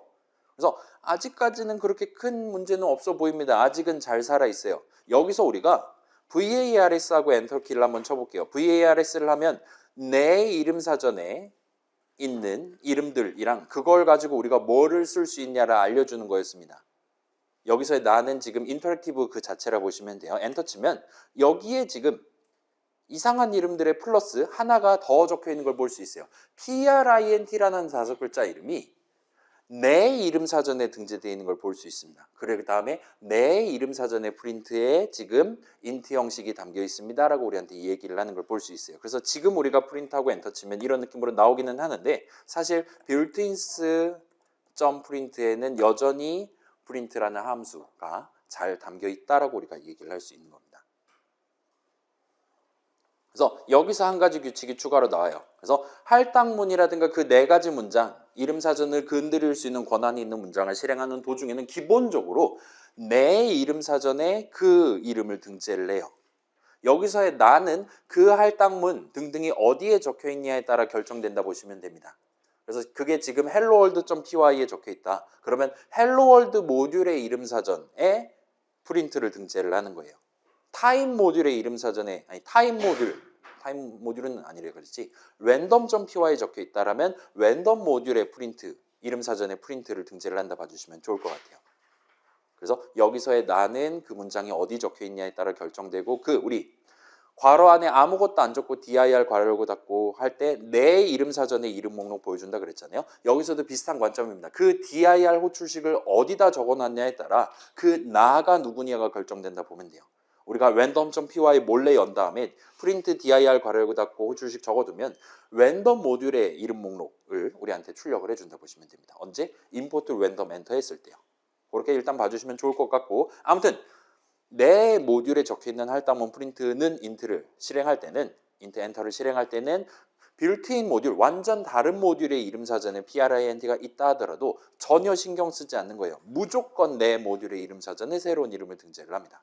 따라서 지금 저 빌트인 모듈의 이름 사전에 막 뭐 sum이니 int니 max니 이런 되게 일반 명사스러운 중학교 영어 단어들이 잔뜩 들어있기는 한데 그런 단어가 옆에 모듈의 이름 사전에 들어있냐 아니냐 우린 크게 신경 안 쓰고 얼마든지 여러분 할당문 는 왼쪽 적을 때 내 마음에 드는 단어들 3글자짜리든 1글자짜리든 자유롭게 적어가면서 내 이름 사전에 새로운 이름을 등재해가면서 코드 짤 수 있는 겁니다. 뭐 남들 다 막 X, Y, A, B 그러고 앉았을 거란 말이에요. 본인들 .py 파일에 그러고 있는 거 나랑 아무 상관없다는 거예요. 본인들의 이름 사전에 A 등재하고 B 등재하고 하는 거랑 내 이름 사전에 등재하는 거랑은 기본적으로 격리돼 있다라 보시면 됩니다. 그렇기 때문에 남들이 X라는 이름은 어떤 용도로 쓰고 있나 같은 거를 기본적으로 신경 쓰지 않아도 되도록 이런 규칙이 지금 마련돼 있다 보시면 돼요. 자, 우리 이거 저 원래 왜 하려고 그랬습니까? 그죠? 이름 막 맘대로 갖고 놓으면 큰일 날 것 같아서 그 큰일을 내려고 지금 프린트는 인트 엔터 쳐본 거잖아요. 뭔가 오작동하긴 했는데 그렇긴 한데 실제로는 지금 우리의 파이썬은 망가지지 않은 겁니다. 그럼 이제 뭘 해야 되겠습니까? 그죠? 저걸 우회하고 망가뜨리는 방법을 우리가 소개를 해보도록 할게요. 그래서 이번에는 할당문을 적을 건데 는 왼쪽에 full name을 찍을 거예요. 빌트인 모듈의 이름 사전에 있는 프린트에다가 인트를 담아줘라고 얘기를 할 겁니다. 한번 해볼게요. 자, 이거 여러분 노트북이 망가질 수 있다라는 거. 자, 한번 해볼게요. builtins.print에다가 int 하면 자, 지금 이거 남의 이름 사전을 건드리겠다는 뜻이잖아요. 느낌만 봐서는. 엔터 치면 해줍니다. 일단 아무 응답도 안 하고 있어요. 그 다음에 우리가 여기서 넘버하고 엔터를 칠 거예요. 이 넘버 6글자는 내 이름 사전에 등재되어 있지 않아요. 빌트인 이름 사전에도 등재되어 있지 않아요. 따라서 이제 엔터를 치면 우리의 아이들은 네임 에러를 뱉을 겁니다. 그걸 한번 유도를 해보도록 할게요. 그래서 이거 실행하면 확대해서 보여드릴게요. 실행하면 이 하면서 마지막에 재부팅을 하는 걸 볼 수 있어요. 살짝 읽어보면 일단 넘버하고 엔터를 쳤는데 이름 사전에 넘버가 없는 것 같아요. 네임 에러를 출력을 해줬습니다. 그리고 그 출력을 하는 과정에서 이 오류를 출력하는 과정에서 뭔가 낌새가 이상한 걸 느낀 거예요. 그래서 이 친구는 프린트 그러니까 우리의 아이들이라는 요 하얀 창도 사실 파이썬 프로그램이란 말이에요. 이 친구도 이렇게 오류 메시지 출력하고 할 때 빌트인 모듈에 프린트라는 이름을 써서 출력을 해줍니다. 그래서 중간에 프린트 호출식이 있었나 봐요. 요 수식을 요 한 줄을 계산하다 보니까 왜 인트 괄호 닫고 이상한 거를 집어넣고 계실까요? 와 같은 식으로 우리한테 얘기를 하는 걸 볼 수 있습니다. 이런 오류 메시지를 출력하다가 또 문제가 생겼어요. 왜 자꾸 인트에다 이상한 거 밀어넣을까요? 왜 자꾸 인트에 하다가 뭔가 이제 좀 답이 없다라는 걸 느꼈는지 자결을 해버린 걸 볼 수 있어요. 죽음을 택했습니다. 재부팅을 해버린 걸 볼 수 있어요. 그래서 이제는 진짜 파이썬이 망가진 거예요. 파이썬 인터프리터가 망가져서 그 파이썬 인터프리터 위에서 동작하는 아이들이라는 파이썬 프로그램이 지금 자결을 했다고 봐주시면 좋을 것 같습니다. 이번엔 두 번째 케이스를 한번 해볼게요. del로 start하는 문장입니다. 그래서 del하고 built-in 싸고 프린트예요. 자, 이 del로 start하는 문장 이걸 del문 정도로 부를 수 있을 것 같은데 저 del이 뭐의 약자일 것 같습니까? 그렇죠. delete의 약자예요. 이걸 하면 빌트인 모듈의 이름 사전에서 print를 지웁니다. 그럼 이제 넘버하고 엔터키 치잖아요. 이번에도 또 발작을 일으킬 거란 말이에요. 이번엔 뭐라고 얘기하나 한번 봅시다. 아까랑 동등한 느낌으로 막 얘기하다가 끝나버려요. 그래서 네임 에러 넘버란 이름 없어요 라고 말하려고 보니까 이번에는 print가 뭐죠? 라고 우리한테 네임 에러를 뱉는 걸 볼 수 있어요. 프린트 호출식 계산하다가 프린트가 뭐지? 왜 자꾸 모르는 이름이 자꾸 튀어나오는 거지? 왜 자꾸 이상한 이름이 적혀 있는 거지? 하다가 역시나 난죽 태그를 하는 걸 볼 수 있습니다. 그래서 이런 느낌으로 이제는 진짜 빌트인 모듈, 남의 모듈의 이름 사전을 우리가 건드린데 성공했다 보시면 돼요. 그래서 이런 거 다 허용해 줍니다. 파이썬 세계에 있는 그 프린트의 풀네임을 부르는 거예요. 마치 그거 있잖아요. 악마의 진명을 부르는 그런 느낌입니다. 그렇게 함으로써 남의 모듈의 이름 사전에 등재된 이름 print에 int 값을 얼마든지 담을 수 있어요.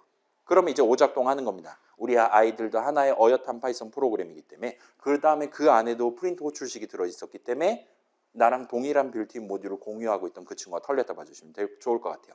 자, 요 델문이라는 친구는 여러분이 원한다면 사전에 등재되어 있는 단어를 삭제해버리는 게 가능합니다. 그래서 여기 같은 경우는 아예 네임 에러가 지금 뜨고 있는 걸 보실 수가 있었을 거예요. 그래서 자, 일단은 방금 전 거는 잊으셔도 좋아요. 자, 과제 넘버3 코드 제가 예의주시할 겁니다. 저런 딜리트문 그런 거 적어서 제출하기만 해봐요. 아무튼 간에 프로그램을 여러 모듈로 나눠서 구성하는 가장 큰 이유는 이처럼 모듈마다 서로 다른 이름 사전을 갖게 하기 위해서요. 남의 모듈의 이름 사전에 무슨 이름 들어있냐 크게 신경 안 쓰고 내 맘대로 A, B, C, X, Y, Z 같은 이름들 내 목표에 맞게 그때그때 필요할 때마다 등재해서 쓸 수 있게 어디? 내 모듈의 이름 사전을 등재해서 쓸 수 있게 하기 위해서 해둔 겁니다. 그래서 기본적으로 time.print랑 built-in.print는 서로 다른 모듈의 이름 사전에 등재되어 있는 서로 다른 이름이에요. 그래서 여러 모듈들의 동일한 x라는 이름, print라는 이름이 적혀있다 하더라도 우리는 지금 당장 필요한 게 뭐냐? 누구의 x가 필요한 거냐? 누구의 print가 필요한 거냐에 따라서 필요하다면 점 연산자로 full name을 적어가면서 내가 원하는 것 정확히 하나를 특정을 할 수 있습니다. 따라서 어떤 모듈의 내용물을 구성하는 .py 파일 내용을 작성해서 제출하는 프로그래머 입장에서는 다른 프로그래머가 어떤 이름을 쓸 거냐 크게 걱정하지 않고 자유롭게 내 이름 사전에 내 이름을 어떤 식으로 등재해 놓고 걷다 무슨 값을 담아서 쓸 거냐를 정해가면서 쉽게 코드 짤 수 있다는 거예요. 물론 파이썬 동네에서는 남의 이름 사전을 건드리는 걸 막지는 않습니다. 심지어 그게 빌트인 모듈이라 하더라도 우리는 얼마든지 뚫어버릴 수 있어요. 그렇기는 하지만 그거는 자, del 세 글자로 검색하면 다 나온단 말이에요. 누군가가 그걸 내용물에 적었다라는 거. 그러면 그 파일을 누가 제출했냐 확인하면 여러분의 과제 점수에 악영향이 갈 수도 있습니다. 따라서 양심이 있다면 그렇게 적진 않을 거예요.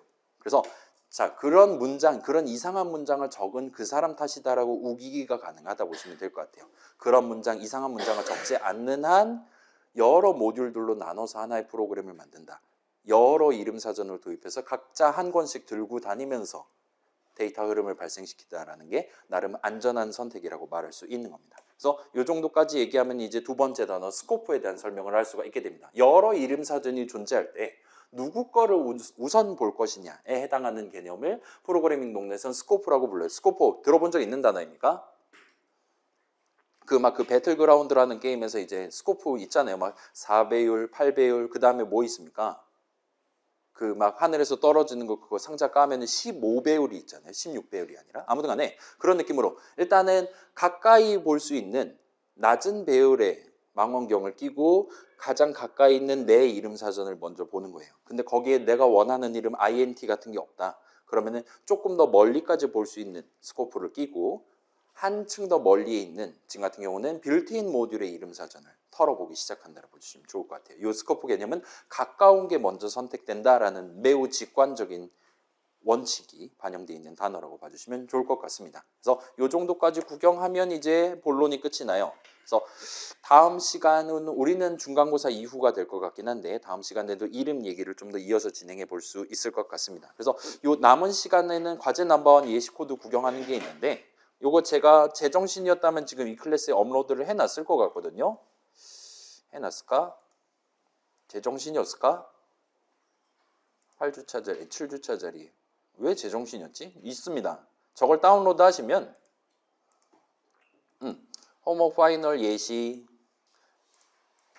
같이 한번 구경을 해보도록 할게요. 보시면 요 파이널 예시.py edit with idle로 열어서 다짜고짜 F5 눌러보시면 돼요. 그래서 F5 눌러보시면 일단 별표 쳐놨어요. 얘는 시험 범위가 아닙니다. 모범 답안이니까. 그 다음에 여러분이 이제 게임 한 판을 플레이를 해보실 수 있을 겁니다. 우리 과제 남반 설명도 해야 되는데 하면 되겠죠. 자, 보시면 저는 이제 서비스를 제공하는 입장이니까 두 가지 게임을 다 만들었어요. 그 다음에 각각의 게임을 두 가지 버전으로 만들었습니다. 그래서 일단 숫자하고 게임 간단 버전 먼저 해보면 첫 번째 숫자 입력하세요. 1, 2, 3 하면 원 스트라이크 0볼이 떴어요. 4, 5, 6. 당연히 여러분이랑 저랑 실행 결과 다르게 나올 수 있습니다. 지금 좀 안 좋은 결과가 나왔으니까 저는 닷질을 하도록 하겠습니다. 다른 숫자를 뽑아볼게요. 잠깐. 닷질을 하도록 하겠습니다. 다시 한번. 좋아요. 좋은 거 나왔어요. 4, 5, 6 하면 원볼이 나왔어요. 그렇게까지 좋진 않은데 7, 8, 6을 해보겠습니다. 하면 원 스트라이크가 나왔어요. 그 말은 6은 답이 아니라는 거죠. 4, 5 둘 중에 하나가 답이고 7, 8 둘 중에 하나가 답이라는 거예요. 그 말은 9가 답이 맞다는 거죠, 지금. 그러니까 5, 7, 9 한번 해보겠습니다. 투볼이 나왔어요.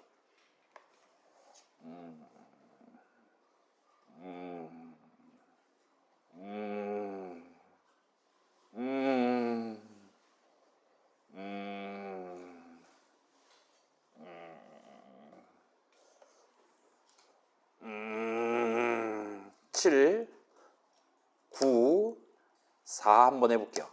원볼이 나왔어요. 그럼 5랑 8이랑 9가 답이란 얘기잖아요, 지금. 그 다음에 5는 마지막이에요. 9는 맨 위에요. 9, 8, 5 하면 적절한 승리 메시지를 띄울 수가 있어요. 이런 느낌으로 여러분이 이 정도는 아마도 성공적으로 구성을 했을 것이고 걔에 대한 코드를 살짝 같이 한번 구경을 해볼게요. 아마 여러분이 만든 거랑 비슷한 느낌일 겁니다. 그래서 요거에 대한 줄수를 지금 적어놨으니까 56번째 줄 언저리에 저 가장 간단한 버전, 우리 수업 듣고 우리 수업에서 배운 요소로만 구성한 간단한 숫자야구 버전 게임 함수 정의로 구경하실 수 있을 겁니다. 그래서 첫 반복 준비하기 위한 처음에 이제 숫자하고 게임 한 판 준비하고 기회를 9번으로 놔두고 스타트한다. 요거 우리 톡방에 누군가도 물어봤죠. 그래서 사용자로부터 10번째 입력을 받기가 싫다라면 여러분이 직접 카운트를 9를 숫자를 세면 됩니다. 그다음 목숨이 다 되면 꺼지라고 얘기하는 while문을 적을 수가 있을 거예요. 아무튼 지금 보시면 첫 반복 준비하는 부분, 여기는 결국은 데이터를 준비하는 거예요. 그렇기 때문에 결국은 여러분은 할당문을 여기다 적어둔 걸 보실 수가 있을 겁니다. 여러분 while문 조건식 있고, 그다음에 여기는 사용자로부터 데이터 숫자를 3개를 받아서 내 각각의 3개의 이름에다 담는 거예요. 따라서 여기서도 우리의 목표는 데이터 흐름을 발생시키는 거고, 그렇기 때문에 할당문을 적습니다. 그 다음에 G를 호출합니다. 그 3개의 숫자를 붙잡고, 그 다음에 그 결과를 일단은 담아둬요. 분석을 하기 위해. 그래서 결국은 여러분은 또 할당문을 적으시게 됐었을 겁니다. 그 다음에 여기는 이제 담아놨던 값을 활용해서 프로그램 바깥으로 내보내기 위한 프린트 호출식 위주고, 그게 지금 리절트 값이 어떻냐에 따라서 서로 다른 메시지를 출력해야 되니까 분기 흐름이 들어갔어요. 그리고 뭐 실제로 인트 형식 값이 있을 때 10자릿수, 1자릿수 나눠서 다루고 싶다라면 여기도 역시나 여러분이 할당문을 적어서, 내지는 요 수식 자체를 요 밑에다가 끼워 넣어가지고 한 줄로 카바를 친다거나 할 수 있었다 보시면 좋을 것 같아요. 그 다음에 만약에 답을 못 맞췄다라면 다음 반복 준비하는 부분 역시나 라이프를 읽어야 되니까 할당문을 적어놨을 겁니다. 그래서 여러분이 지금 제출한 .py 파일의 게임 함수적인 내용을 구경해 보시면 진짜로 할당문 떡칠이 되어 있는 걸 보실 수가 있을 거예요. 여러분이 당시에 예상했던 것보다 훨씬 더 많은 할당문이 적혀 있습니다. 그 다음에 당연히 그래야만 했다라고 우리가 생각할 수 있을 거예요. 왜냐? 과제 넘버원 목표 자체가 그 데이터 흐름 그 자체를 구성하는 거였거든요. 뭐를 어디다 담고 그 다음에 뭐를 어디다 담아라. 그 다음에 뭔가 그걸 갖고 작업을 수행해서 결과를 어디다 담아라. 와 같은 식으로 한 줄 한 줄 설명할 수 있었기 때문이라고 보시면 됩니다.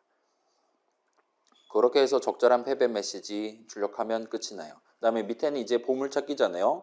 이 보물찾기는 자 지금 와서 얘기하면 대부분의 친구들이 숫자 야구를 사용자한테 제가 한 판 플레이할 수 있게 골랐습니다. 근데 냉정하게 말하면 자 여러분 이제 목표 1번 먼저 했잖아요. 숫자 야구 게임은 그래도 저처럼 생각하면서 할 만했죠. 보물찾기 게임 완전 노답이었잖아요. 그렇죠? 0,0 했을 때 나한테 막 숫자 15 막 이런 거 주는데 그래서 어쩌라고라는 생각밖에 안 들었을 겁니다. 그래서 대부분의 친구들은 그나마 내가 플레이해볼 수 있었던 숫자 야구 게임을 골랐는데 보물찾기 게임을 골랐다라면 코드가 이렇게 됩니다. 숫자 2개를 입력받고 G를 호출하고 그 다음에 그게 불 형식 민증 깠을 때 불 형식이면 출력하고, 그렇지 않다라면 그 위절트 값을 그냥 알려주면 돼요. 뭐 10자릿수 1자릿수 신경 쓸 필요가 전혀 없었습니다. 그래서 굳이 얘기한다면 이 둘 중에 보물찾기 게임을 고르는 게 훨씬 더 빨리 끝났을 거예요. 플레이하기 쉬운 게임이 만들기도 쉬운 건 아니다라는 절대 진리를 여러분이 가져갈 수 있다 보시면 좋을 것 같습니다. 아무튼 그렇다 보시면 좋을 것 같고, 그 다음에 얘 같은 경우는 이제 다시 돌아가서 게임 한 번 더 호출해 볼게요. 여러분이 좀 더 쉽게 제가 알고 있는 선에서 우리가 배운 내용 선에서 여러분이 숫자 야구 게임을 좀 더 편하게 플레이할 수 있게 세부 설명 버전을 준비해 봤어요. 그래서 엔터 쳐보면 얘는 이런 식으로 확률과 통계를 배운 친구입니다. 그래서 0번째 숫자가 1일 확률은 9분의 1이에요. 따라서 0.111이 뜨는 겁니다. 그래서 지금은 모든 숫자가 모든 자리에 동등한 확률로 들어갈 수 있어요. 모든 가능성이 열려 있고 그 가능성의 전체 개수는 504개입니다. 그 퍼미테이션인가 뭔가 그거 하면 되는 거죠. 그랬을 때 한번 여기는 이제 한 번에 입력합니다. 100자리, 10자리, 1자리 분석해 갖고 지가 알아서 물어갈 거예요. 1, 2, 3 엔터 치면 투볼이 나왔어요. 그러면 이 친구는 뒤에서 뭘 하냐? 자, 봐봐요. 우리는 1, 2, 3이 답인지 987이 답인지는 몰라요. 그러나 1, 2, 3이 나왔을 때 투볼이 1, 2, 3을 넣었을 때 투볼이 떴다면 절대로 1, 2, 4는 답이 아니다라는 건 우리가 알 수 있어요. 그걸 토대로 504개의 모든 후보를 다 리스트에다 때려박고 스타트를 합니다. 그 다음에 하나하나 꺼내서 검증을 하는 거예요. 1, 2, 3은 1, 2, 3이 답일 때 투볼이 나오나? 아니잖아요. 그럼 버려요. 1, 2, 4는 답인가 아닌가 버려요. 그러면 투볼이 떴을 때는 후보가 10분의 1로 반토막이 납니다. 10분의 1 토막이 나요. 그래서 그걸 토대로 다시 한번 통계를 내서 보여줍니다. 일단은 스트라이크가 안 떴기 때문에 1, 2, 3, 2였으니까 1이 0번째일 확률은 0이 됩니다. 그 다음에 그럼에도 불구하고 1이 답일 확률은 여전히 3분의 1인 건 맞아요. 그렇기 때문에 지금 이렇게 뜬다 보시면 좋을 것 같고, 다시 한번 4, 5, 6하고 엔터 쳐봅시다. 이번엔 원볼이 떴어요. 그럼 이제 7, 8, 9는 답이 아니다라는 게 이제 결정이 났죠. 1, 2, 3 중에 2개, 4, 5, 6 중에 하나가 답입니다. 그러면 이걸 토대로 우리가 뭐 예를 들면 2, 1, 잠깐 이러면 안 되지. 2, 1, 기회 하나 날려버렸어. 2, 1, 3, 4 한번 해볼게요. 하면 이런 느낌으로 얘기를 해주고 이제 후보가 2개밖에 안 남고 이 정도 되면 그냥 그 리스트를 우리한테 출력을 해주도록 설계를 했어요. 무지성으로 순서대로 하면 됩니다. 얘네 둘이 답일 확률은 똑같아요. 그래서 3이 확실하고 4가 확실하고 지금 1, 2 각각 2개의 경우의 수가 남아있는 상태입니다. 여러분의 선택은 3, 4, 2 한번 해볼게요. 아, 승리 메시지 50% 확률을 제가 맞춘 걸 볼 수 있습니다. 자, 이런 식으로 우리가 서비스를 제공한다면 이건 유치원생도 아마 답을 맞출 수 있을 겁니다. 9번 안에. 대충 그런 느낌으로 봐주시면 좋을 것 같고, 그 다음에 이제 이번에는 보물찾기 게임 같은 경우는 GUI 버전, 우리 후반부에 GUI 게임, GUI 프로그램 만들 거잖아요. 그 GUI 모듈을 제가 작년 거를 들고 와서 그걸 써서 임포트 해가지고 보물찾기 게임을 GUI 버전을 만들어 왔어요. 그래서 제목 보시면 맨 왼쪽이가 0,0이고 맨 오른쪽 아래가 16,16입니다. 그래서 여러분이 클릭을 하시면 여기에 보물이 있다라고 찾는 셈이 돼요. 그래서 한번 해볼게요. 한 번에 찾을 수 있을까요? 확률은 0.3%입니다. 엔간한 가챠 게임보다 혜자죠 지금. 찾아볼게요. 아쉽게도 실패했어요. 그럼 나한테 직선거리를 알려주잖아요. 그 직선거리를 반지 이름으로 삼는 원을 하나를 그려줍니다. 이렇게. 그러면 이제 2번째를 클릭을 하면 이런 식으로, 잠깐 찾아버렸어. 이러면 안 되는데. 못 본 척 해주세요. 그래서 보물찾기 게임 같은 경우는 사실은 무조건 3번 안에 답을 맞출 수 있어요. 항상 0,0을 찍고 그 다음에 16,0을 찍습니다. 그러면 무조건 교점이 하나가 나와요. 우리 이미 알고 있는 상태에서는 교점이 2개가 뜨는 게 맞잖아요. 서로 다른 두 원이 2점에서 겹치는 게 맞잖아요. 근데 지금 같은 경우는 점 하나는 네모 안에 들어오고 점 하나는 네모 밖으로 나가버립니다. 그렇기 때문에 바로 여기 지금 제발 여기 눌러주세요 X표 하고 있는데 제가 꺼져 하고 이상한 데 누르면 아무리 봐도 지금 저기 있을 수밖에 없는 그런 식으로 교점이 단 한 군데로 지금 집약되어 있는 걸 볼 수 있어요. 아무튼 멋진 그래프 한번 그리고 지금은 패배를 했습니다. 아무튼 이런 느낌으로 보물찾기 게임은 직접 저거를 좌표를 때려놓고 암산으로 하긴 힘들었지만 저렇게 그림 그려가지고 하면 상대적으로 플레이하기 쉬운 게임이라고 말할 수 있을 것 같습니다.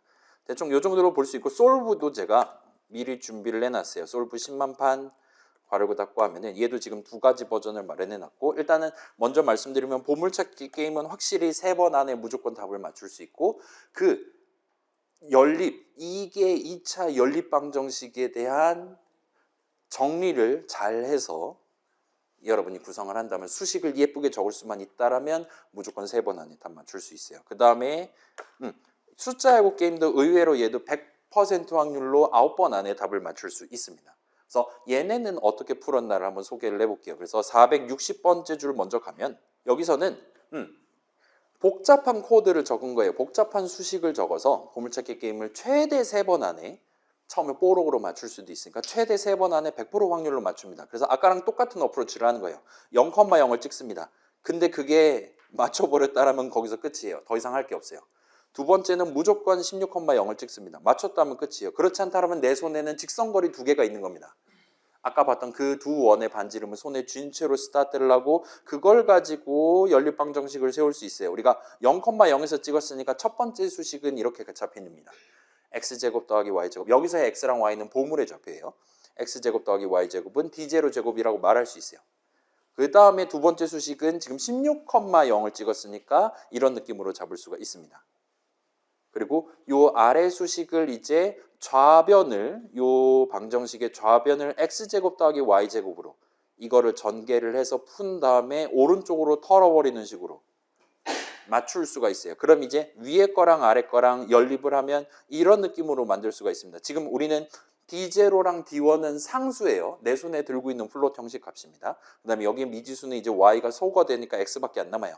그래서 X, 32X 왼쪽에 보내고 32로 나누면 이렇게 하면은 X 값이 결정이 됩니다.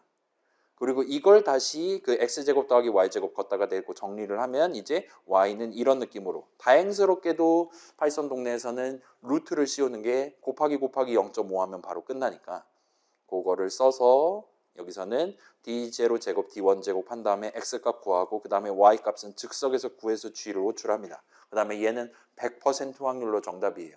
따라서 더 이상 할 게 없이 여기서 이제 QED를 하시면 되는 겁니다.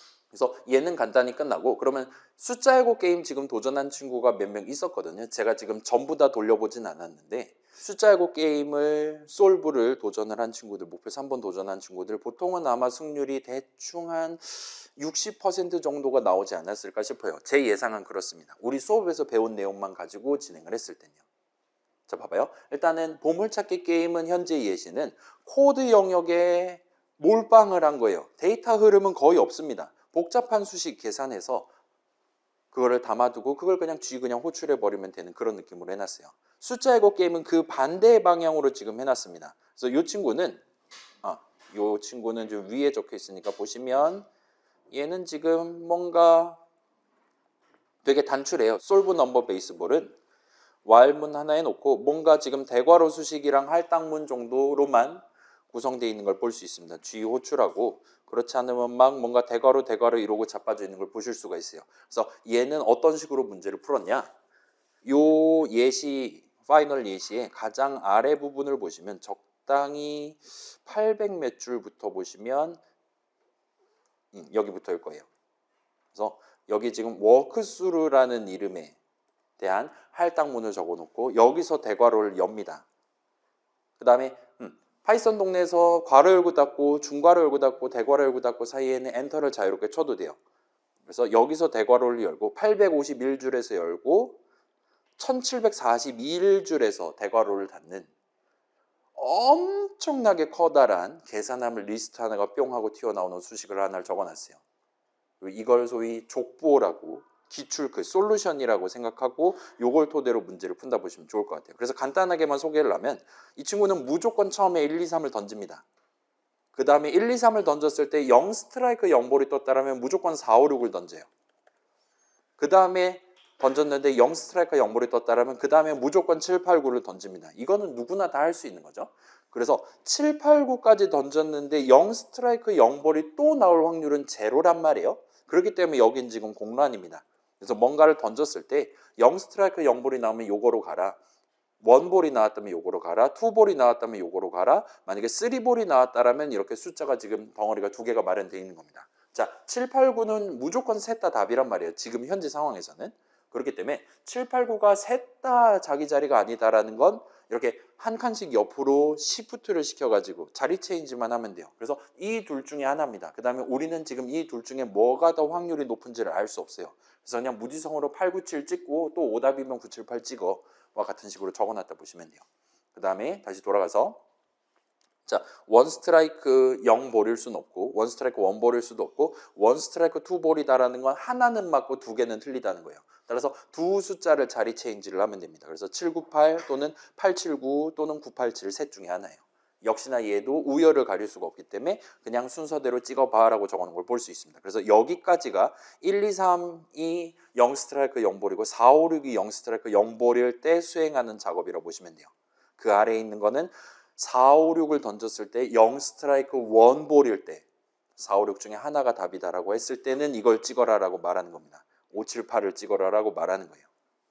그랬을 때 뭐가 뜨냐에 따라서 1볼이 떴다면 7, 4, 9 해라 이런 식으로 지금 들어갔다가 나갔다 해가면서 이걸 던져라 라고 적혀 있고 그 바로 뒤에는 그걸 던졌을 때 뭐가 나왔다면 다음에는 뭘 던져라 같은 식으로 바로 우리한테 답변해주는 그런 족보를 하나를 만들어 놓고 이 지금 실제로 800줄에 가까운 800줄, 900줄에 가까운 요 할당문 하나를 미리 실행해두고 그런 엄청난 분량의 데이터 하나를 뒤에다 쌓아두고 거기 적혀있는 그대로 작업을 수행을 합니다. 그리고 이 친구는 지금 들여쓰기가 6단까지밖에 안 가요. 진짜로 6번 안에 답을 맞출 수 있습니다.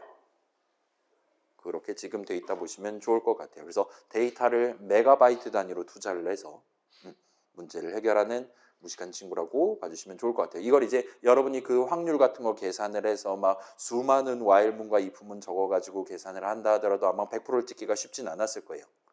그렇긴 한데 뭐 이렇게 하는 것도 방법일 것 같고 혹시나 몇몇 친구들은 이제 방금 전에 제가 보여드렸던 그 504개의 후보를 쌓아둔 다음에 소거를 해가면서 접근하는 친구도 아마 있지 않았을까 싶기는 합니다. 그렇게 했을 때도 아마도 여러분이 지금 나온 결과에 대해서 모순이 뜬 애들을 버려가면서 진행했을 때도 아마도 9번 안에 답을 맞출 수는 있었을 거예요. 그러면 아마 승률 100%를 성공적으로 찍을 수 있었을 겁니다. 그래서 자, 과제 넘버원 다시금 보시면 그래요. 복잡한 수식 적을 수 있으면 돼요. 근데 저게 되면 우리가 이미 하버드에 가 있을 겁니다. 이미 스탠퍼드에 가 있을 거예요. 저런 것들을 숨 쉬듯이 우리가 복잡한 수식을 적을 수 있었다면요. 그렇지 않은 경우에는 우리는 아마도 여러분이 데이터의 힘을 빌어가면서 수많은 할당문을 적어가면서 아마도 과제를 솔브 포함해서 게임 함수 정의랑 솔브 둘 다 포함해서 엄청나게 다양한 데이터 흐름을 적재적소에 발생시키기 위한 문장들을 적어가면서 목표를 달성하게 된다 봐주시면 좋을 것 같아요. 그래서 이 정도까지 구경하면 여기까지가 현재 시험 범위고 아까 전 정답 예시는 시험 범위가 아니긴 하지만 아무튼 끝이 난다 봐주시면 좋을 것 같아요. 그래서 여기서 영상은 여기서 이제 살짝 끝나 치고